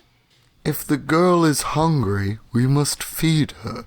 Is this something her parents would oppose? Well, I guess they let her have a live being every once in a while. Let's see if he kind of like thinks on it. Make a persuasion check. Ugh, that's a 9. A 9. He says, I mean, she already had a live sheep yesterday, but we can just bring her some sheep meat if you want. I'll call for the chef. And then he kind of like runs off. And thank you. Yeah, so that we had that kind of interaction as you guys wait for the meat. Actually, Ruby's gonna go after him. Ruby's gonna start bounding after him, and he's gonna run faster. But flying, her speed is higher than his. Are you guys gonna intervene? She looks like she's about to tackle him. I've been running, but I'm afraid I'm not as fast as she is. She has a fly speed of 60. Yeah, no, I definitely don't. I have a speed of 30, so I'm just trailing in the distance, like being like, Ruby! And then but she can definitely go faster than I can, so it's ineffectual. I'll attempt, seeing as I was just talking to him, to just football, stance, getting ready to intercept her as she flies, this way. Okay, give me a grapple check. Oof, not good at these. 14. That is a pretty good roll, but the thing is, she rolled a 20, so, you try to grapple her, she kind of, squirms out of the way, her wings are just too powerful, and then, the gust of wind that she does kind of, pushes you off, and then she, she eventually just, tackles the servant. Oh, quick, okay, he's go. gonna take some damage. Oh boy. She knocks him out, so he's now unconscious. Oh. Oh, Ruby. Yeah, she's dangerous. A toddler, but a dragon too. Have I caught up? At this point, you saw Willy trying to, restrain her, but she kind of, wriggled out of his grasp and then tackled the servant. So, yes, you've caught up by now, but you're probably out of breath. Out of breath, I kneel down next to the unconscious servant and do lay on hands. Lay on hands is a paladin ability that I can grant hit points to the person that I'm touching to cure them of wounds, such as tackling, bludgeoning trauma. And it says, my blessed touch can heal wounds. I have a pool of healing power that replenishes when I take a long rest. With that pool, I can restore a total number of hit points equal to my paladin level times 5. So I can restore up to 20 hit points. How many hit points? So this is out of character stuff. How many hit points is the NPC down by? Or do I know? Should I medicine check to tell? Or Yeah. Give me a medicine check. 20. But I will just tell give you him that 20. I'm like, here you go. Lay on hands. You're probably okay now. That's what I got to give you. He is a commoner. Yeah, take him. And then I say to Ruby, I look like I'm exerting a lot of effort, because when you teach a child or a dog, you have to act. Okay. So I expend all of the hit points that I have to give, and I act like I'm saving this person's life, and I fully expend all of the healing. So I've been watching Ranking of Kings, and right now I'm pulling a healing where I'm struggling really hard to put the green aura that's around me around the thing that I'm healing, and there's stress on my face, and a little perspiration is coming off of my forehead, and I say, Ruby, you'll wait till Butler, he could have died. Come back to life, and I shake them, and I hug them, and I'm like, please live. Does Ruby look ashamed? First of all, give me a performance or persuasion check, your choice. Okay. That is a 22 persuasion, as I'm persuading her to not kill her staff. So she's definitely So interested. She's definitely looking at you now, eyes kind of wide open. Give me an insight check to see whether your message really got through to her. 10? 10.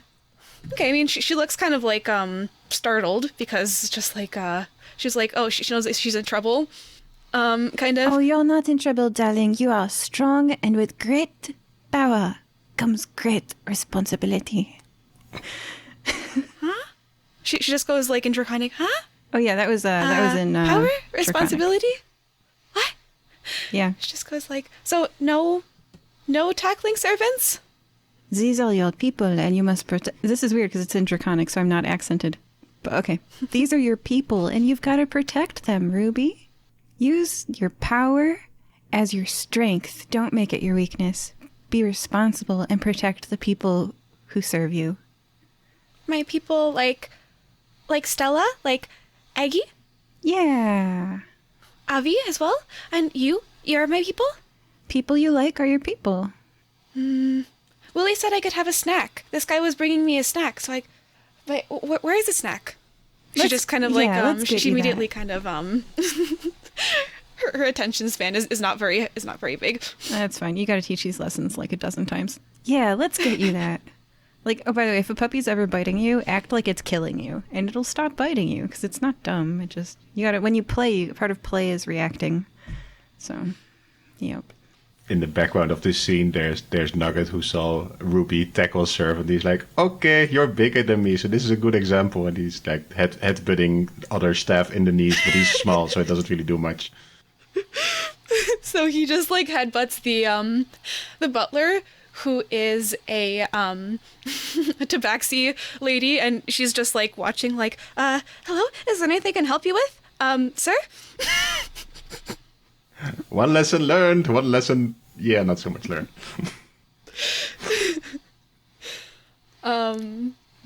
Yeah, so then the servant who you just like brought back from being unconscious, he's just kind of like, for a second until the spell completes, he's just like, he rubs his head and he's just like, oh god, these Argentines, man, I'm just glad that they pay me well, but I might just take the rest of the day off.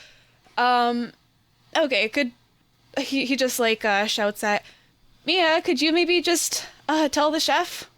And then like the tabaxi woman, she kind of says like, oh, I'm a bit busy right now, but hey, Derek can, and then just points toward another like half elf who just goes like, yep, on it right away. Then just goes into toward where you expect the kitchen is. Chain of servants communicating, servant to servant to servant to servant until it reaches the kitchen. Pretty much, because Mia's just trying to keep Nugget from like biting her ankles off, essentially. No, he's headbutting.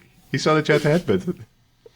Oh, he's trying to headbutt her. She's just like kind of like pushing him away, trying to be like gentle, but at the same time, like her patience as a customer service like staff is like really being tested here. And that's the moment where a dripping wet wing walks in, slightly tipsy, wielding his large cannon. Mr. Willy, you said we're gonna blow up some trees. It's snack time right now, Wing. Maybe after snack time.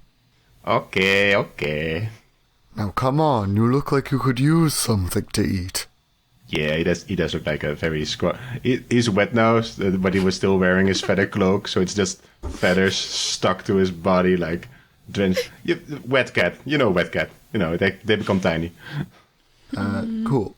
So then Willy will, like direct Wang and Nugget over to catch up with Jade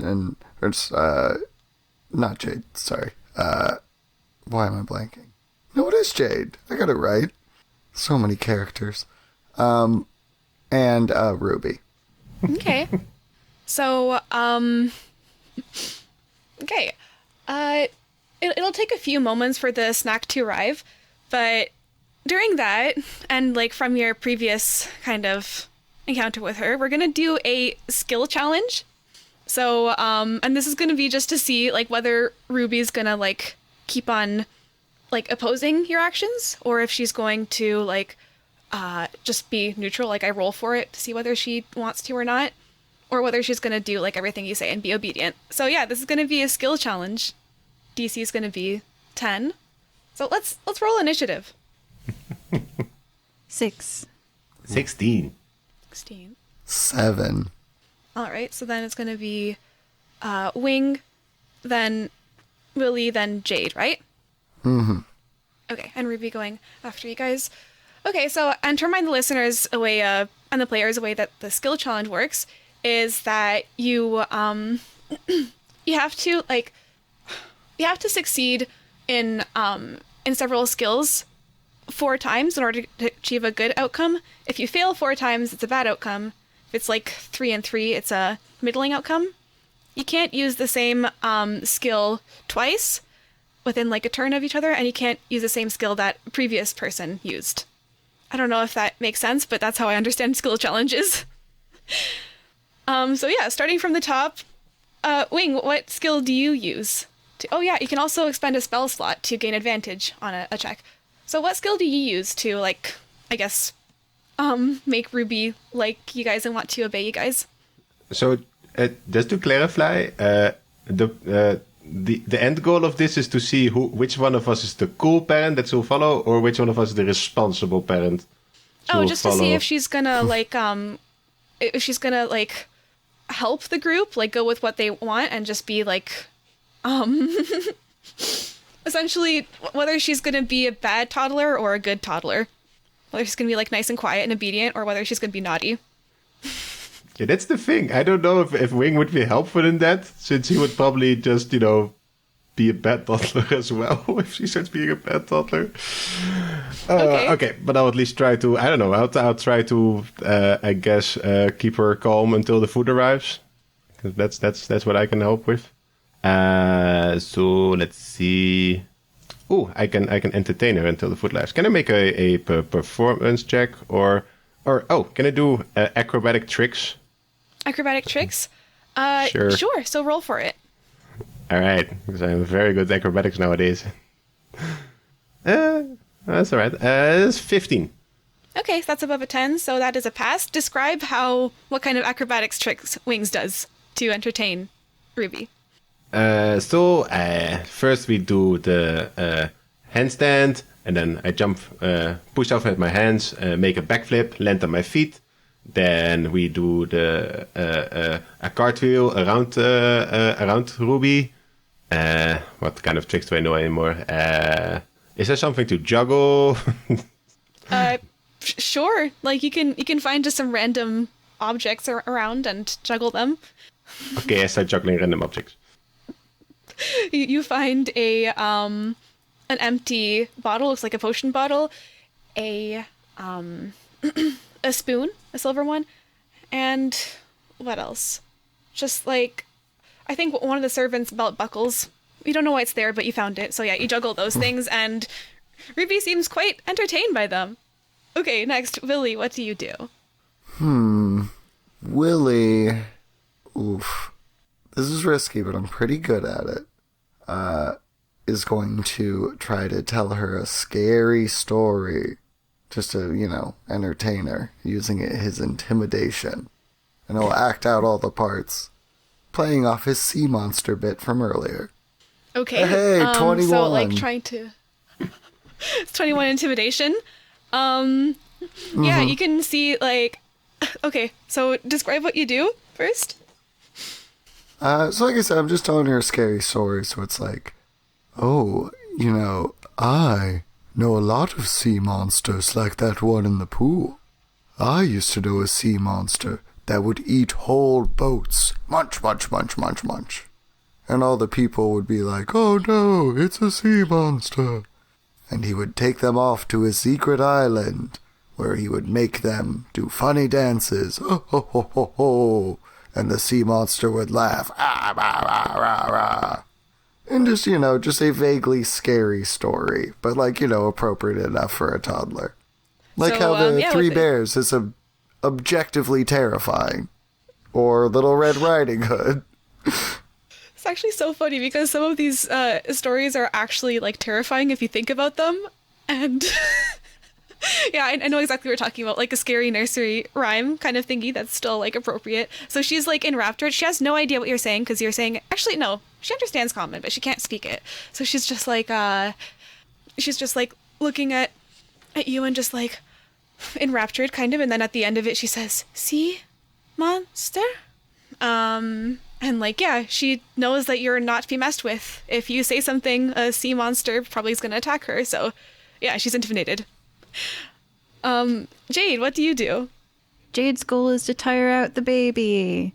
She's going to use her athletic skill to play like a running game. It could be Red Rover. If we've got enough people, if the servants don't want to, I guess they don't want to die. Never mind. It could be tag. It could be whatever. But the goal is running. Okay, give me an athletics check then. 14 plus 5 is 19. Oh, yeah. So she, like, at first tries to fly, but then, like, kind of a stern glance from Willy, and then she starts running. And running, like, she's about as fast as you are, so it's not, like, as unfair a race, and then she's just, like, So then she gets tired after a little while. You can see her panting a bit. She slows down after a bit of time, but she liked it. She was having fun running around. Yay. Hopefully she is ready for nap time. That was 3 successes. Experienced parents over here are like, yeah, tactics. All right, and how about you, Wing? Okay, let's see. Oh, Ruby is a bit tired now, of course, so maybe something a little less active. I will. I'll see if I can, if it helps, if she listens better, if I use the voice of either Stella or Sterling. So I will use my mimicry ability to mimic Stella's voice and then Sterling's voice to see if that helps with, seeing how she reacts to that, to see if it helps to make her listen. Okay, and what is that? A performance check? That is a deception check. Deception check. Okay. Yes. All right. Yeah, DC 10. Sure, roll deception. Okay, that's a 17. So I 17. go like, Ruby, come on. You have to listen to these nice folks. They're so nice. Come on. That's my best Stella voice. Stella? That's what I had.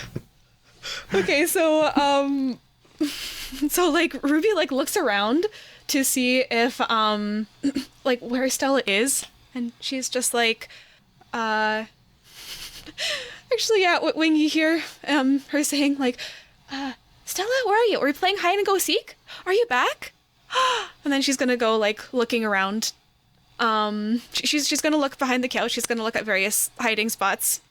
But yeah, that was 4 successes. So she likes you guys, and she is gonna be a good child with you today. Yay. For the most part. Whoa. Okay. Yay. Yeah. You guys were successful. And now she's just going, like, you guys are out of initiative. You can just do things at whatever you want. So yeah, now she's just going around various hiding spots. Slower than she was before, because she's a bit tired out from Jade's whole, like, running activity. But yeah, she's pretty chill, and she's not going to be attacking any more servants, thankfully. And yeah, the servant that got tackled before, he's taking the day off. We're pretty good at this. Yeah, and eventually, like, during that time, they have prepared the raw slab of sheep meat, and as soon as she sees it, she forgets about the whole hide and seek and just starts eating it without abandon. So what do you guys think? Fire breathing kitten crash, child daycare services. Can we make some money off that? Worth it? No? Yes? I could incorporate this into my daily exercise routine. Running with children? Running with children. Yeah, Jade did a lot of running.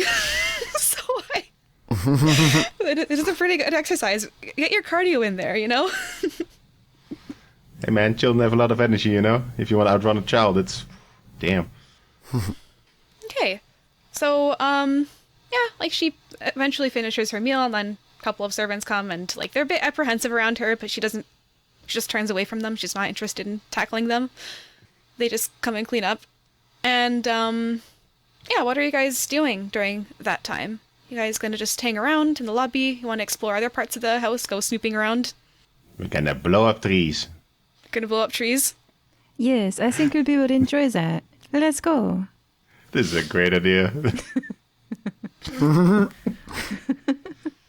I mean, kids love violence. So, like, if you're gonna... right? You know she'd laugh. I mean, and she is a dragon, so, like, I'm sure she'll find it entertaining on some base level. She might even help. Oh, Yeah, I think you she know. will help. Okay, so you guys are gonna go blow up trees. Yes. So she You is know actually it, pretty dude. like tired. So she's actually gonna try to take a nap. But you guys can like carry her out Oh. if you want, or just leave her on the couch, whatever. Oh, we've gotten to like 5 guys, right? So like out of character, we let the kid nap for like an hour and then we can do... Yeah, let's let the kid nap. All right, short rest for everybody. Do we also get paid for the time that the kid sleeps? Because that's a pretty good deal. Yeah. Oh, do we Yeah, get paid that's at like all? the whole incentive. Yeah, I think like, we have to ask. you guys have to ask Sterling, essentially. You hadn't arranged it with him beforehand, but like he could arrange it with you afterwards, essentially. Be fine. So So wait, you well, guys are gonna... we're gonna do a short rest? Yes. Yeah. Yeah, I am. I'm a little curious about that draconic altar. So, I can do rests like basically in half the time. So if I could use the other half of my short rest to like check out that altar, that would be dope. Okay. So, yeah. That was the altar that was kind of outside on a little patio thingy. So yeah, you can do that. Just give me 1 second.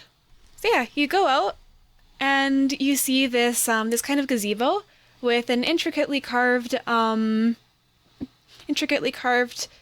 metal dragon, like a statue basically.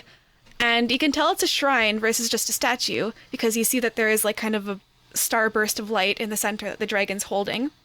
And it's just kind of like looking down at whoever is below it. The statue is about 10 feet high. The gazebo is about 15 feet high.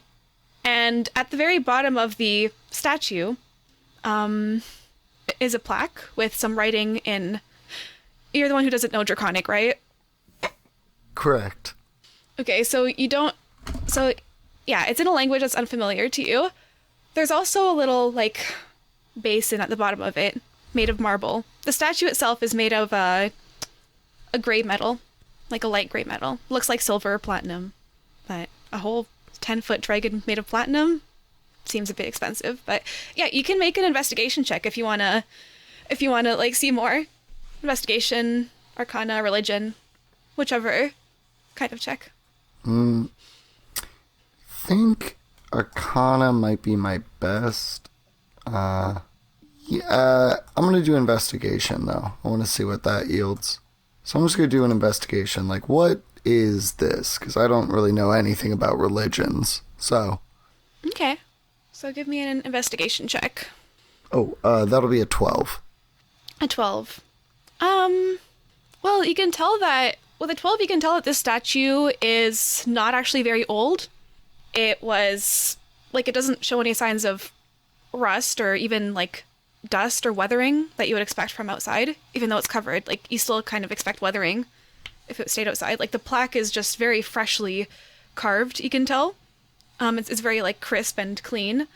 Yeah, it does appear to have some kind of religious significance, but since you don't know that much about the religions, you can't really tell what it is. So yeah, that's the information you get with a 12 investigation. It's not very old and it's for a religious purpose.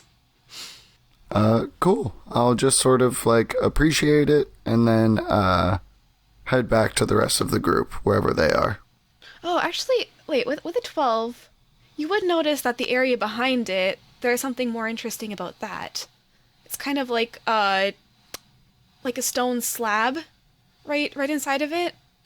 And there are like you can see some very faint lines traced on it in patterns. But yeah, that's what you would see. Interesting. I'll note it for later. But that'll be about that. That'll be about that. Yeah. So Wing wasn't really tired. He didn't really need a short rest or anything. So as soon as Mr. Willy goes outside to look at the statue and he sees Miss Jade like relaxing, probably, to keep an eye on Ruby as well, I'm gonna sneak off and explore the mansion. See what I can rustle up. Okay. The servants are watching, so give me a stealth check. Oh, yes, I will. And it's good Jade isn't with you for this because she has a -1 in her heavy armor. So Disadvantage or something, right? Yes. Oh my god. Yeah. That's an 18. An 18. Well, they obviously notice you going up the stairs, but, they don't really think much of it. You go down a corridor where you don't actually see a lot of... Actually, wait, are you, gonna explore the upstairs, or are you gonna, explore the areas around the lobby and try to go into one of those rooms? Oh, no, I'm thinking upstairs. Upstairs? Okay. Mm-hmm. Yeah, okay, so then you go upstairs into a corridor that you don't see many servants on, and no one seems to give notice. They seem to have forgotten that you were there, since, you kind of spent some time just snooping around, just looking around, and then they eventually just got, he's just gonna be there. And, yeah, you go down this pretty long hallway. There is a door to your left, one to your right, and one, and a staircase leading down. Which way do you go? Is one of the doors very fancy looking or more fancy looking than the other? They're both pretty, simple doors. One of them has, a little blue kind of icy carved flower on it. The other one has a lightning bolt on it. Ooh, I go in the one with the lightning bolt. Okay, so you try the door, and it's locked. Quickly looks at inventory, see if there's lockpicking tools. I do not, but what I do have is a particular set of skills that I've acquired over a long career. That make me a nightmare for doors. I would like to use my expert forgery ability to recreate a set of lockpicks using my... let's see. I got some wood carved tools. Gonna make some wooden lockpicks. Wooden lockpicks, I see. Are you proficient in thieves' tools? No. Okay, and you said it was a forgery kit? Okay, so then make a forgery kit check. I would say that would be a dexterity check. You can add your proficiency if you're proficient in forgery. I'm not proficient, but at least I get advantage on all things I do to recreate objects or forgeries. So that's pretty nice. If I see it, I can recreate it. So that's a 17. 17. All right, and are you going to, look at this? Are you going to, study this door, or are you just going to, just immediately go and pick the lock? Oh, yes, immediately go and pick the lock. Give me a dexterity saving throw. It's a 12. 12. Oh, boy. Because it does have a glyph of warding on it. Oh. Oh, no. Oh, boy. Need another dice for this. Okay, that's 23. So you take 30 points of lightning damage. Oh. Okay. You guys just hear kind of like an explosion, like a kind of like lightning explosion coming up from upstairs. Willy immediately pulls his sword, runs to Jade and goes, "Watch Ruby," and goes up towards the sound of the explosion. But did I get the door open, though? Because I am still conscious. Unfortunately not, because it happened as soon as you touched the makeshift lockpick to the lock door. Okay. I have 2 hit points. We're good. We're fine. I'm not a rogue. I don't know what traps are.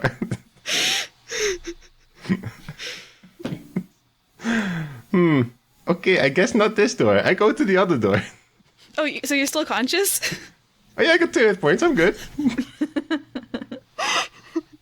I've got 2 hit points. I'm good. The only one that matters is the last one. Are you guys rushing up the stairs, or are you guys going to see what the explosion was? Yeah, I figure I would did the explosion wake up Ruby? Give me. Ooh. Yeah, I'm gonna make a perception check for her. Nope, she's still sleeping. I guard the sleeping child. Okay. Yeah, then I will go alone and then because I don't know it was Wing, so I'm thinking there might be a, from what I know, there's a racist dragon, or a draconically racist neighbor. So I'm like, I don't know what's going on right now. So yeah, I'll go up alone, sword drawn, Eldritch Blast just bubbling in my other hand like Skyrim. And like... Oh, yeah, I'm a fan of Skyrim, so I have, like, the perfect, I have the visual for this. It's amazing. Yeah. And you see, actually, like, some of the servants have been alerted, and they're just kind of, like, muttering to each other and then running over to it. Okay, yeah, like, you get there along with the servants, and you just, like, see a black kind of, like, mark on the ground where Wing was, like, a wing-shaped, like, a wing outline in the center of it, and a few, like, of the parrot feathers just, like, singed. I'm just picturing, like, when they'll do, like, a picture of, like, a bird that's grabbed an animal out of the snow, and you just see, like, the wing outline and, like, just the outline of a bird burnt into the floor. That's what you see. And the next door is open, because Wing, that other door was unlocked, actually. This is Stella's room. And you can see it's a pretty big room, like it's a nice big fancy room with like a 4-poster bed and a bunch of like girly things there. A bunch of liquor bottles kind of like hidden under the bed. You can investigate her room if you want. But yeah, like Willy, when you like turn around and look, you see like Wing is like a bit like definitely shaken, some sparks kind of like flying off of him and just standing in the center of Stella's room. I mean, since you said liquor bottles, I'm imagining he turns around and he sees the blackened Wing just sitting against the bedpost, like chugging the bottle of liquor, like, I found this fancy bottle. Wing, what are we doing, man? What are we doing here? And, oh, yeah, go ahead. Oh, get out of Stella's bedroom. I don't know if this is Stella's bedroom. You don't know. I found this fancy bottle, though. You want another? Well, of course I do, but come on, Wing, come on. I try to grab all the liquor bottles and run up to Mr. Willy. Oh, no. Do you try to, like, cover up your tracks so that she doesn't know that you're in her room, or do you just, like, quickly leave? Why would I do that? Willy's very polite. He'll leave a note. Aw, well, that's nice. Dear Sister Stella, unfortunately, we have robbed you. Please meet me at the Guild Hall or Tanninger's Manor, and we will replace what we have stolen. Best regards and dearest wishes, Wing and Willy. And then in parentheses, from work.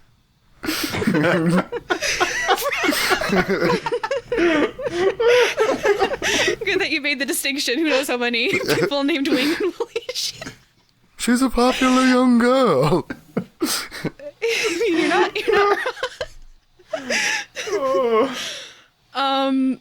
So yeah, like there's just a few like blackened parrot feathers there. Like a lot of your parrot feathers are still intact, but just a few of them have turned like black from being, and like are all frizzy and stuff like this. Like, okay, now you have a fringe look to you, Wing. And you, so Wing first, give me a Constitution saving throw. Because you're drinking some hard liquor of Stella's. Okay, so that's a 1.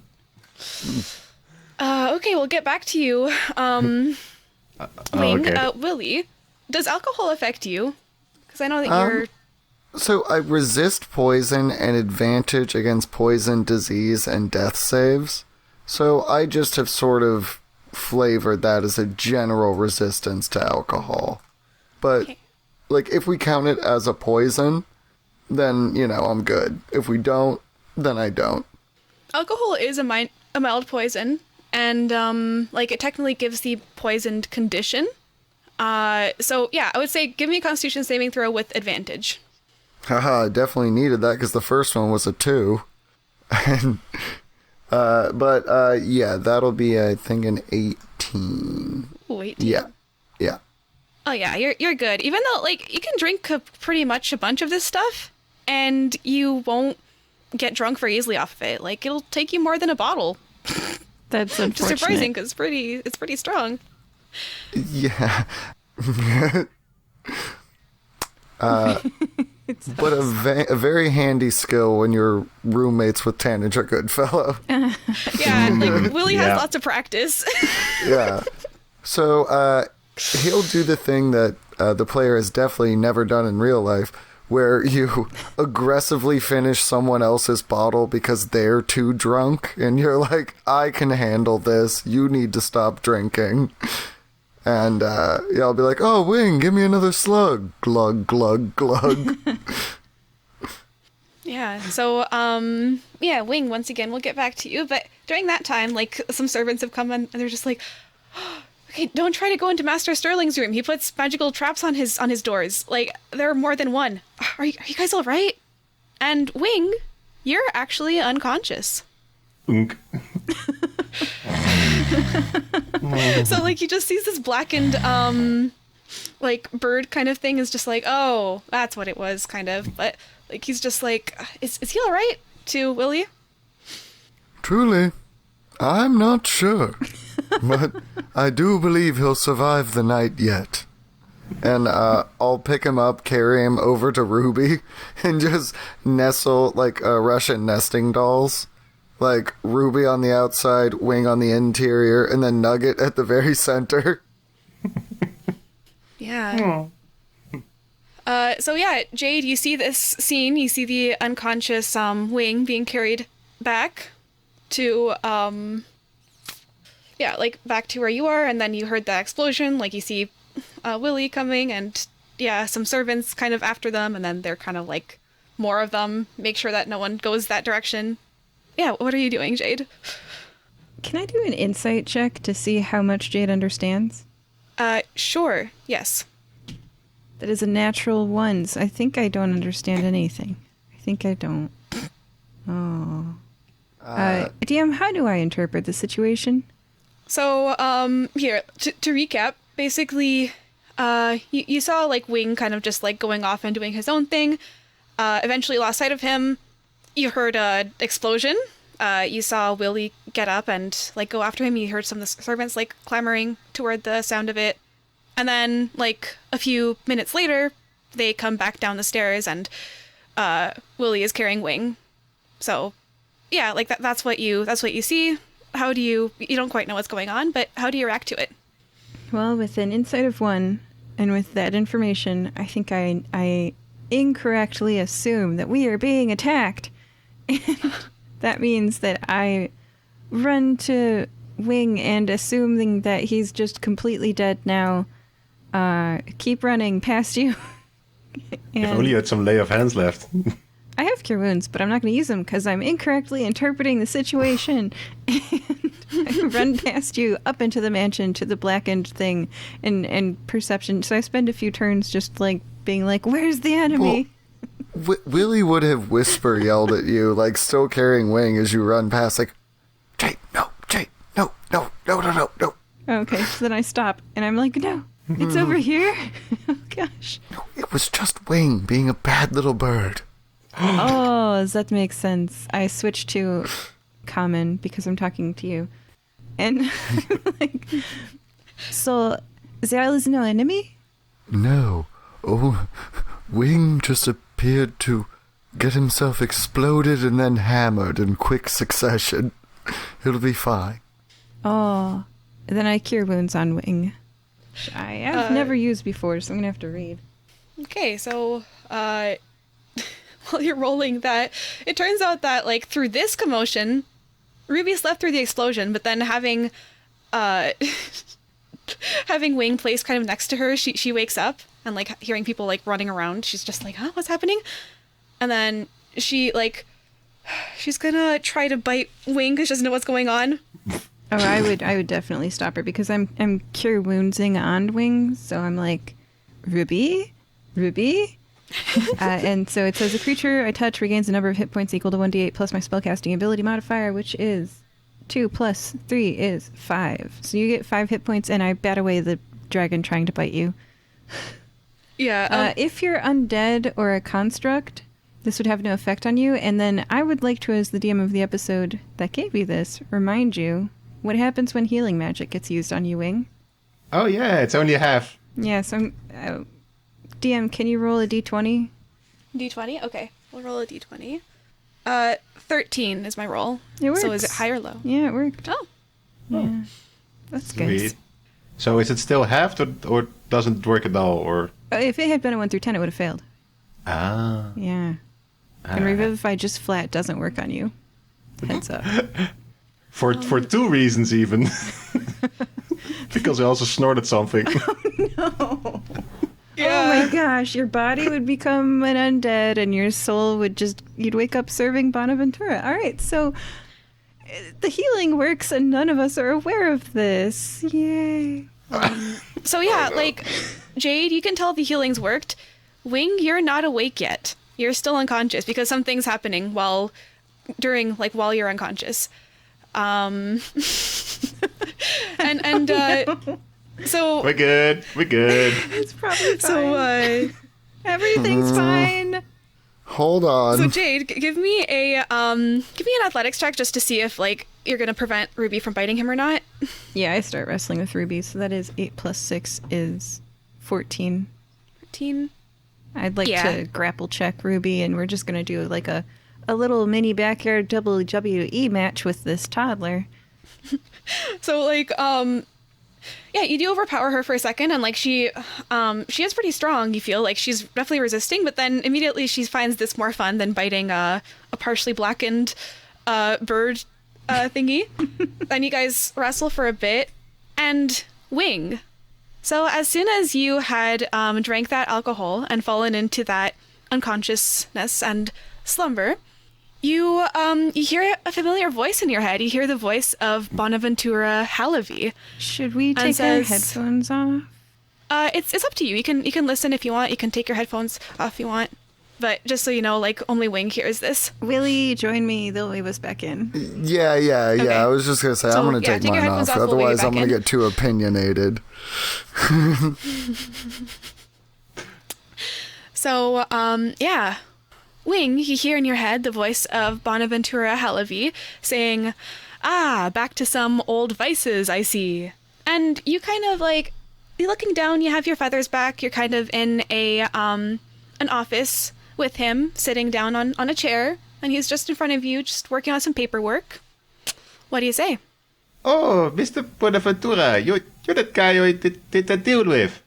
Hello, how are you doing? My copper stopped falling. Do you know anything about that? Oh, yes, that's what I wanted to do this meeting in your head with you about, actually. So yeah, it seems that you've noticed that, haven't you? That you haven't been getting any money since today. Well, that is because I noticed that you haven't been recruiting anyone, so I'm not getting any money. So I want to just have a little chat with you about the situation, you know? And make sure, like, is everything all right? Like, why are you not recruiting people? I see you're still alive.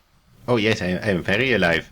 Also, for the inside of my head, this is looking pretty good for the inside of my head. Was I supposed to be recruiting people? Like, do you need more souls? Oh, yes. That was part of the deal. You were, in order to get the 1,000,000 gold over time, you have to be actively recruiting people, actively getting them to join this business venture, this very profitable to all of us business venture. You liked that little rain of coppers on your head, didn't you? You found it useful. Oh yes, I did. Yes, I did. It was very nice. The money was good. Yes. Is this the 8% return thing you had going on? Yes, and the more people you return and the more famous people you sign on to this deal, then the more you can earn from it. So maybe one day it will be 2 coppers falling from the sky instead of 1. But right now you have none because you haven't been recruiting anyone. So selling your soul, having all these bad things happen to your body and your family, was it for nothing? Or are you going to make it be for something? Oh no, I probably just ate something bad. I had a little bit of a rash, so don't worry about that. Oh, are you talking about your feathers falling out and Master Sylvaticus's illness and Wings spots on his head now? Wait, Or sorry, Mrs. Nuggets. and Nugget and Mrs. Savaticus are sick? You didn't notice? I mean, Nugget was... I saw through your eyes that Nugget was a bit sluggish and he was having these weird spots on him. And have you heard from Mr. Salvaticus lately? I mean, he has been a bit quiet, yes.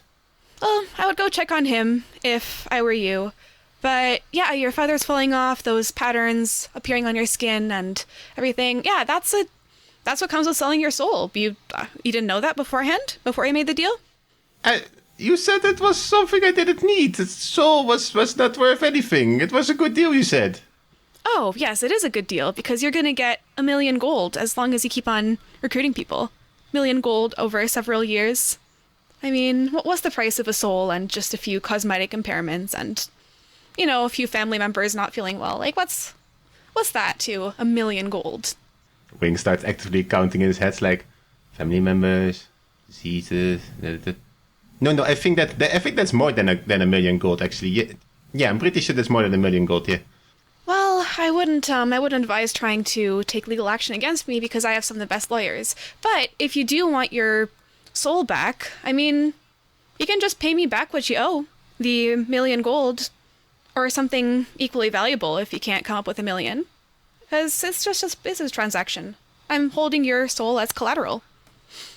Well, I don't really have 1 million gold right now, but I'm sure we're earning a lot of money, so can I just get it back and then I give you an IOU for when I have 1 million gold? No, it's not going to work like that. I'm going to need to see the payment up front. Although there is something else you could do for me. Okay. What is that? I have come into the business of some entities from another plane. They've been very profitable lately. I'm not sure if you've heard of the Akenblim. Does that remind you of anything? Oh yes, I think I snorted some dust they left behind. Yes, it was dust. glittery. Yes. That is one of their weapons of choice, I'm willing to presume. But yes, I have entered into business with some of these Akenblim, and I would like to know what collateral I can hold against them, because their souls, they don't belong to the material plane or hell. So if you could find me some kind of weakness of theirs, something that will make them respect our deals no matter what, then I would consider your debt to be repaid, as long as it's a weakness that I, with my particular infernal skill set, can use. Okay, so find Akenblim, find out what weakness they have, and then tell you about it. Yeah, they're weaknesses that I can use to exploit, and you're gonna have to bring proof of that, because hearsay is not enough for me. I need the tangible proof, and I need to know that I can use it against the Akenblim if they ever double-cross me. I can do that. I'm good at finding people. I'm sure I can find them and find something out. So, do I need to drink a lot of alcohol again to see you again, or do you have just a calling address? I mean, you can always call my firm. I'm sure that the calling card number is somewhere, or you can come to the SS Not My Daddy's Yacht, and just pay me a visit if you see it in the marina. And yes, I know that the SS Not My Daddy's Yacht was not the original name of it, but I kind of like that one better because I paid for it. And yeah, if you could get me that and make sure that I get money to feed my cousins and give them nice gifts, then it would be good. So yeah, you can go back to your life, whatever you're doing, babysitting. All right. Anything else you want to discuss? Or another time? No, I want you to be able to get gifts for your cousins. It's nice to get gifts for your friends and family. So yeah, okay, I will try to do that. If I happen to get 1 million gold, is that also still good, or do you just only want the information? The 1 million gold. I mean, that's in exchange for information. Either the information or the gold, or both. I mean, you can give me both, but it has to be one or the other, kind of. Like, one or the other or both, not 100,000 gold and some information. I don't do partial deals like that. It's all or nothing. Okay, yes, all or nothing is good, yes. Okay, now I will get right on that, and then hopefully people will not get sick anymore, and maybe I get some feathers back, because it's kind of cold without feathers, even though I have a nice dress of feathers now. Have you seen my new dress of feathers? It's pretty good. And as you say that, the dream kind of like fades, and you wake up just saying the dress of feathers. The dress of feathers. And yeah. The dress of feathers. The dress of feathers. The dress of feathers. So yeah, like the rest of you suddenly come see Wing come to after he's been unconscious for a little while, and he's saying, what were you saying, Wing? A nice dress of feathers. I have a nice dress of feathers. That's what you hear him say as he comes to. Yes, you do, Wing. Wrestles with child in background. Oh, hello, Mr. Willy. Okay. I'm gonna tell you something strange, okay? But you have to promise not to laugh. I don't think canonically I've ever laughed before. Why start now? Okay, that's good to know. So you know how some people have a soul? Turns out that's valuable. And you need it. Yes. Oh, you already knew that. Okay, good. Yeah, so I just had a little conversation with someone that's giving me money, that I might have made a deal with. Turns out, it was not food poisoning, it was not skin rash, and it was also not allergies in eyes. It was not having a soul. That's why no more feathers. Yeah. Well, that's unfortunate. How do we go about getting yours back, my friend? Oh, that should not be a problem. He said I just have to get either just 1 million gold, just a small loan of 1 million gold, or he said there were these people called Ekkenbleem. I don't know really who they are, but I do know they leave behind some kind of dust every now and then, and if you snort it, it gets weird in your nose. But apparently he has some kind of deal with those as well, and they're like otherworldly people, and he needs some information about their weaknesses that he can exploit, which is probably just, he just probably wants to make some pranks on them or something. And so if I can get some of that information for him, he said that he can give me my soul back. So as like Wing is saying this, Jade, like you heard Wing come to, just like kind of like shouting something about a nice dress of feathers while you were wrestling.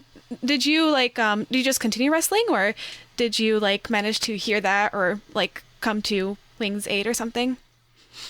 I mean, Jade has the least amount of information out of everybody on what is going on in the actual like meta story, because I'm DMing all the meta story episodes, so like Jade is not present for anything. So she hears Ekkenblim for the first time. And I guess I was aware that you lost your soul because you mentioned it, but like... So give me a general history check to see, so you can see how much Jade would know about this whole Ekkenblim selling souls kind of business. 14. 14. So I feel like with the 14, you've heard the word Ekkenblim before, but you don't necessarily know what it is. But selling souls to other entities, you know that's usually harmful. Other information, like more specific ones, you can kind of like fill in what you would know, but that's like the gist of it. Like you'd know that it's like bad to sell your soul, and usually devils, demons, extraplanar entities do that. So he's under some control of some extraplanar entity, and you've heard Ekkenblim before, but don't know what they are. Not a big fan of devils because of my ancestry. Like, I don't know if I ever told you guys this, but you know Sasha, my son, and Adele, my daughter, you know they're my kids. They're 100% human, right? If you guys met them? I mean, yes. Yeah. I didn't want to assume, but yes, they seem to be human. Oh, no, this is out of character. Oh, gosh. Oh, yeah. okay. Okay. So, like, they're human because I don't want to pass on anything to them that would give them my life. I don't want them to inherit my trauma. So my wife had them with like a, obviously I don't know how much of the birds and the bees you guys know, but two ladies making babies. How do I phrase this? There's a third person. She had a sperm donor. Yeah. Yeah, she had a sperm donor. Again, Willy lives in Taninger's house. Okay. So he's seen a lot of different combinations of people. Yeah. And is like, right. yeah, love is love. I get it. Okay. So when she hears devil and demon and soul selling and Ekin Blim, like, it's not stuff I want to get super involved in. And I try to I literally left a country where I was dealing with blah, blah, blah, blah. So I'm just like, well, Wing, I am here for you however you need me. But, you are free to make your own choices. So if you would like to sell your soul, you can. I recommend against that. Don't interact with devils and demons. They are terrible people. But, so am I. It's all about the choices you make in life. But they make bad choices, too. Oh, yeah, I think that's a little bit too late. I already done that. Well, such is life. We all take responsibility for our actions eventually. You're not a bad person, Miss Jade. You're very kind. You gave me a guilt. Well, thank you. I am a bad person, so literally. Wing will hug you. Oh, thank No. you. Oh. No. Yes, it's complicated, man. I don't know. I just pat you and you pat me and we both kind of are like, your like feathers are rotting off and I've got like internal scarring. We're just like, yep. Group hug. Aww. One has internal pain, the other's external pain. Everybody opens arm to invite Willy as well. Chonka.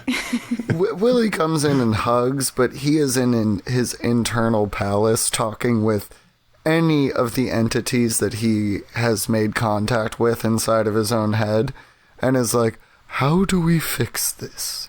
We've claimed to be able to bring peace to this realm, and something is causing discord here to dear sweet thieving Wing.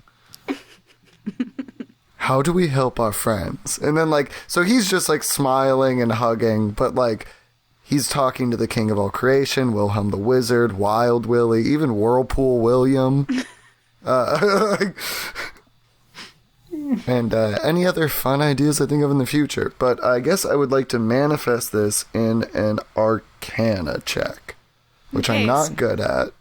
So I will be using my flashback to add a d6. All right, so make your Arcana check with your added d6. With the information I've given him, would that constitute a help action, maybe? Think of that. Yeah. Maybe combined with the check I made at the very beginning of this episode, trying to do some theories on what's going on. I've been thinking about this for a while. Yeah, you can take advantage. The information that Wing's been, it's kind of like the pieces of the puzzle. Yeah, that really changed a very middling check into something potentially impressive. Dirty 20. A 20, nice. Okay.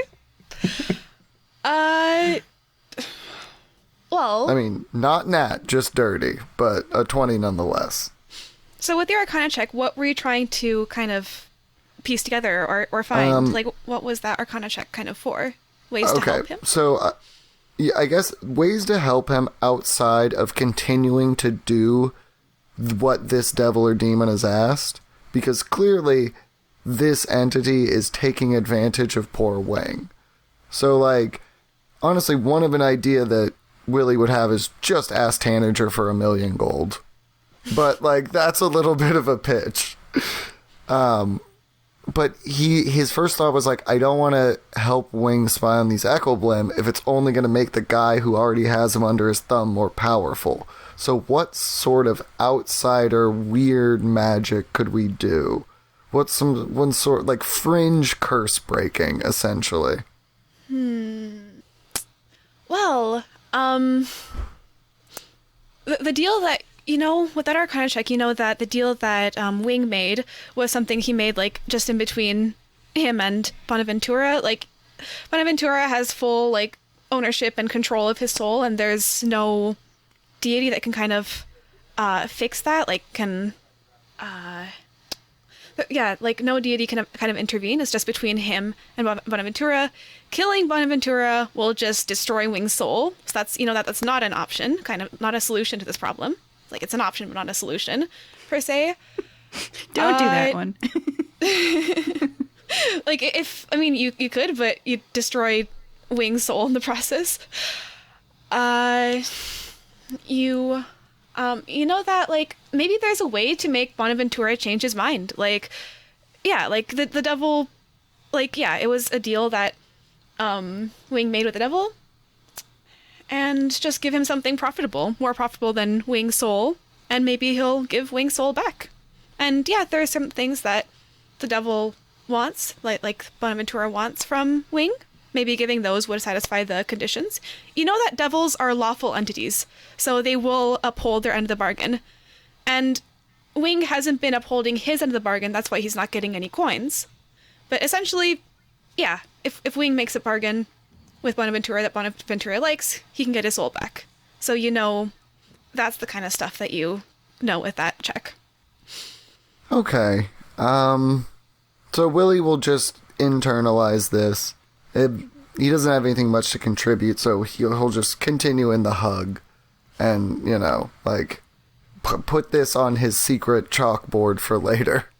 Can I make a suggestion? Would the idea of like a heist movie involving stealing a soul from a devil be something that would pop up in your head? I mean, yeah, like I was more hooked on the idea of something that he wants, and then I'm like, okay, we just need to get one up on him, and you know, like figure out what that is. Steal his soul? I don't know. There's always a bigger fish. Like, Reverse soul stealing.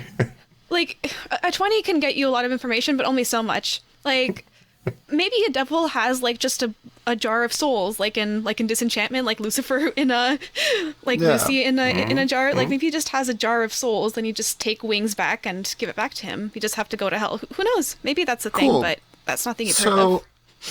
So, a new entity emerges from the shadows of Willy's consciousness. Heist Willy. Wet work Wally. He flips a dagger in the air and goes, I got a plan. Is that just like Willy, like breaking free from the hug and then flipping a dagger and saying, I've got a plan? Is that what you see? No. Wet work Wally's more sly than that. A much more natural smile comes on Willy's face in the hug. Earlier, he did not know how to smile, but Wet Work Wally knows exactly what to do. But yeah, and then, Willy comes back after a moment, but a seed of a heist is now in Willy's head. Yeah, just con the con man, you know? You could just do that. Oh yeah. So we've been hugging for a while. Willy will eventually break. I see. So then Willy's the first to break. Who's next? It's getting sticky. I stop. Yeah, you were hugging a still slightly wet, singed, electrocuted bird. So it's not a nice smell. It's really not a nice smell. Yeah. I mean, you still have the cute first image of Wing in your head, but he's far from that nowadays. Let's be honest here. He's a naked bird. Oh, so sad. But yeah, like a couple of parrot feathers cling to Jade's like armor, and like just a little bit of soot.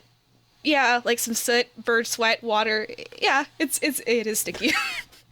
Is the best word to describe it. And Nugget had also joined you for the hug, but then he like Willy almost steps on him. And Nugget just like kind of like darts around, but a bit sluggishly. Like you do notice that, Wing, that he is kind of sluggish, like he's not doing the best. And even though he liked the playdate with Ruby, like it still drained him a bit. Like he's pretty sluggish. He's just gonna jump up in your hood and I'm just gonna take him, hold him up, and go like, "Look what they did! Look how they massacred my boy! Oh no!" Don't worry, Wing. We're going to take Bonaventura for all he's worth, and get everything that's been taken from you back. Okay, that sounds good. all right. So yeah, during this time of plotting and stuff like this, it is getting close to the afternoon, which is when Stella said she would be back. Is there anything thing that you'd like to do before the adventure ends? Because we are almost to the end of the story. Any shenanigans you'd like to plant in here around? I mean, Willy just really, this was a little bit stressful moment for all of us, so almost like overcompensating, really wants to make Ruby has a really nice, fun day for the rest of the time. Hopefully distracting our group from the sort of grim knowledge that we've gained in the past few minutes. Yeah. We let her pick out her outfit. Oh, kids love that. Every time there is one of the servants alone, Wing will also just go up to them and go like, "Hello, do you have some spare gold that you would like to invest in a nice venture? I have been told it gives an 8% return, but I'm not really sure if that's actually true. It might be a what they say, a swindle, but you can still invest if you want." Give me a persuasion check. I would say with disadvantage, because you really don't seem convinced. Yeah, persuasion check with disadvantage. There is no way I was ever going to be able to fulfill this part of the deal. An 8. 8. I'm just gonna roll for it to see if one of the servants is desperate enough to just make any extra money. No, like you see one person kind of like perk up when he said 8% return, but then like when he said, I'm not so sure if that's part of the deal, he was like, thank you. I'm flattered that you would try to offer me a business opportunity, but I have found meaningful employment with the Argentine family. They pay me pretty well, like it's above average salary, but thank you for trying, I guess. Like they actually give us good benefits, you know? Like we have full health insurance, full dental coverage. They even pay for daycare for my kids. Like, yeah, I think I'm set. So what you're saying is I need to make a deal with the Argentine family because they have money. I mean, they would have more than I could offer you, so you can try, but good luck trying to get Lady Zamfira on your side. She's a very nice lady, but she can be scary at times. So is the Lady of the House actually like in today, or have we not seen her anything of her? She's been on a business trip for a week now. She never tells us where the trip is, but we never ask. She pays us, and we take good care of the manor. That's all we do. And this person that you've been talking to is actually the butler, Mia. It's like the head of the servants, something like that. Yeah, she is. She does like kind of run the servants. Cool. And then you hear another one, like a young, like, gnomish girl say, "Oh, I'm just happy to be working for Sterling Argentine." And then she's just, like, all going fangirly. All right. His room's extra clean. She's like, "Oh, I get to clean his room? I'll just spend a little bit more time cleaning this." It's just like, he actually lets some of us go in there every now and then. Oh, gosh. Like, we have to like roll, we have to like place bets on who's gonna go in. Like, right now, it's like a gold whether or not I'm gonna get it. You know, there's like a little betting pool, and then he draws every now and then a servant who gets to clean his room. The king of all creation speaks in Willy's head and goes, "I think we need to start streaming." Oh, no. Because like Sterling has a lot of fangirls and fanboys, you know. Because,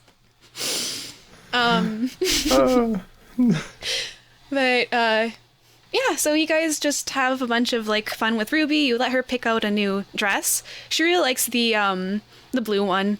Yeah, she likes the color blue a lot. The blue and kind of clear one. You and the tailor just like go and design a nice dress and have a fun evening. Do you blow anything up? Because I remember there was talk of that earlier. That it ends with fireworks, right? It has to end with fireworks. Are you going to show Ruby some fireworks of the neighbor's trees, perhaps? Or yes. anything? Yes. So I have this new crossbow thing. Okay. There were air quotes, listener. For anyone listening, this is what you have to picture. Think of the Disney movie Mulan, the cartoon version, and they have like Chinese firework tubes with a dragon head on top of it. That's the thing. So yeah, we go outside. At the end of the day, I take out the dragon's wrath bow gun, and I point it at a couple of trees, and I'm like, fire away! And then very important thing. Are you gonna do this on the Argentines property, or on one of the 4 neighbors? Because you have you have 3 options for neighbors. You have some people who are moving in like next door, who are just building their house, kind of. You see them bringing things like carousels in here. Like you saw as you were kind of going, yeah, you saw a carousel passing the house at some point during the day when you were outside, like in the pool. You didn't really think much of it, but yeah. Then there's Ernst Lee. Then there's Layla Abelgard. So who are you setting? What are you setting fire to? Who are you committing arson to? I think Stella mentioned one of the neighbors who was supposed to cut on his trees or something, and he didn't do it. Wait, what did Stella mention? Or someone mentioned that it was okay to blow up somebody else's trees. I do not remember the name of them. It was one of the twins. Like, if you ask them, they wouldn't know, because that's how connected those twins are. They're twins. One of them said that. So, yeah, like, he was... Well, I'm gonna say it was Sterling. He was pointing toward, like, Layla Applegard's house. Yeah, that was the one. I couldn't remember the person of the house we were okay to blow up's name. I was pretty sure it was Sterling, but... you know what, Wing? You've had a really rough day. Just go for it, my man. This is all going to turn out very disappointing. Because it's not that impressive, actually. Okay, so I go outside. I point my Dragon's Wrath weapon at one of the trees from Layla. Wasn't she also the one that kind of sent us here to go? Yeah, he. Yeah. Hold on a second here. I think I might have something more fun. Ooh. How strong is this cannon? It's technically just a magical crossbow with a cool design. It'll eventually it gets very impressive, but right now it's just a magical crossbow. I can let Wing do some ice thing on it, and that's about it. Dude, blow me up. Well, he asked for it. Okay. Turn it on Mr. Willy. DM is trying to process what is going on. We're avoiding property damage. We're being responsible kittens. So, of course, Willy will climb up to the top of their roof, jump off, and then midair attempt to hit me with the crossbow and blow me up. Okay. I was just saying WWE earlier. I didn't actually mean we should do it, but okay. Are we trying to land in a pool or on a trampoline? Yes, no, pool. Yeah, blow me up and then I'll fall into the pool. And Jade, while they're doing this, what are you doing? Can you add a thunderous smite to my weapon? I could. I think I'm going to make a thunderous smite crack of thunder peal through the air and shake everyone down to their boots. Yay! Fire away! Like the dragon's mouth opens and crossbow bolts come out, and I let Nugget use his reaction to add ice element to it. Alright, so I'm gonna try and hit you. Let's go. That's an 18 total on the attack. Oh, that hits. Okay. So I inflict, let's see, 6 magical piercing damage and 2 ice damage. That's it. Perfect. And then the thunderous smite goes boom. And I'd like to hope that Ruby joins in with some fire and ice firework explosions. Yeah. And they go crackle, crackle, boom, boom. And so the whole sky is lit up with sparkles, and then it goes thunderous boom.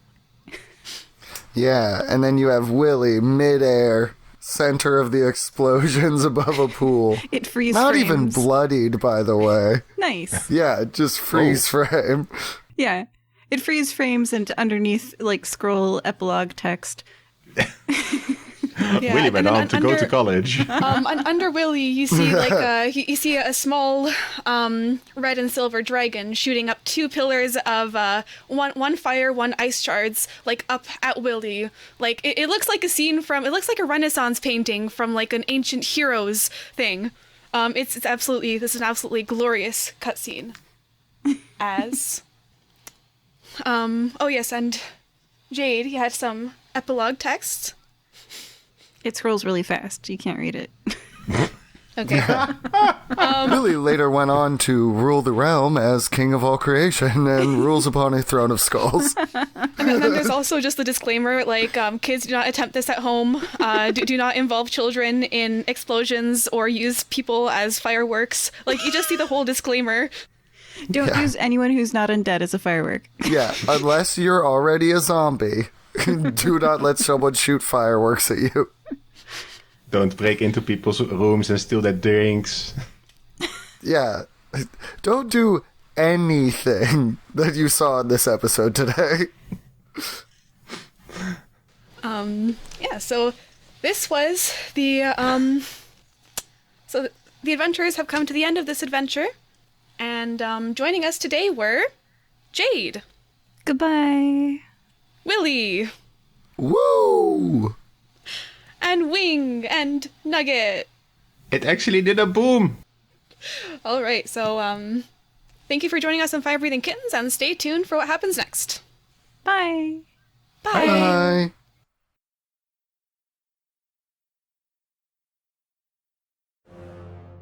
Listen to the Around Comics podcast every week for the not-so-latest news in comics culture. In fact, we don't usually have any news. Heck, we might talk about a comic that came out 25 years ago if it strikes our fancy. Even we don't know until we sit down. That's what happens when three friends get talking about everything from Marvel to DC, indie comics, TV, movies, and beyond. Come hang out with Sal, Chris, and Tom at AroundComics.com and just relax for once, nerd. Search for Around Comics wherever you listen to podcasts.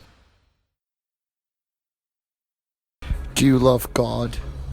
Do you love power? Do you love the divine light that commands us all? Then put your coin behind the sun blades. We are the might of the world.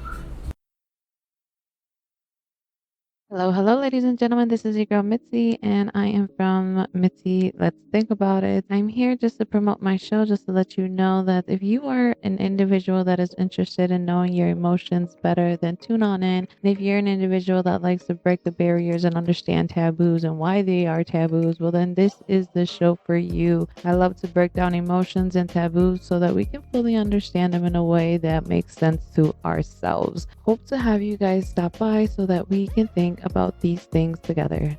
Bye. Hey legends, if you are into pop culture goodness old and new, then the Here's Rodders Vlogs and Reviews podcast is for you. On this show you're going to be getting uploads from the 70s, 80s up until the present day. It's going to be a lot of fun. You're going to get movies, TV shows, motivation, inspiration, stuff from YouTube, you name it, it's going to be on the show. Also, there's my website, coinsagemedia.com, for everything else that's going on, so please check out the show and I hope you enjoy it.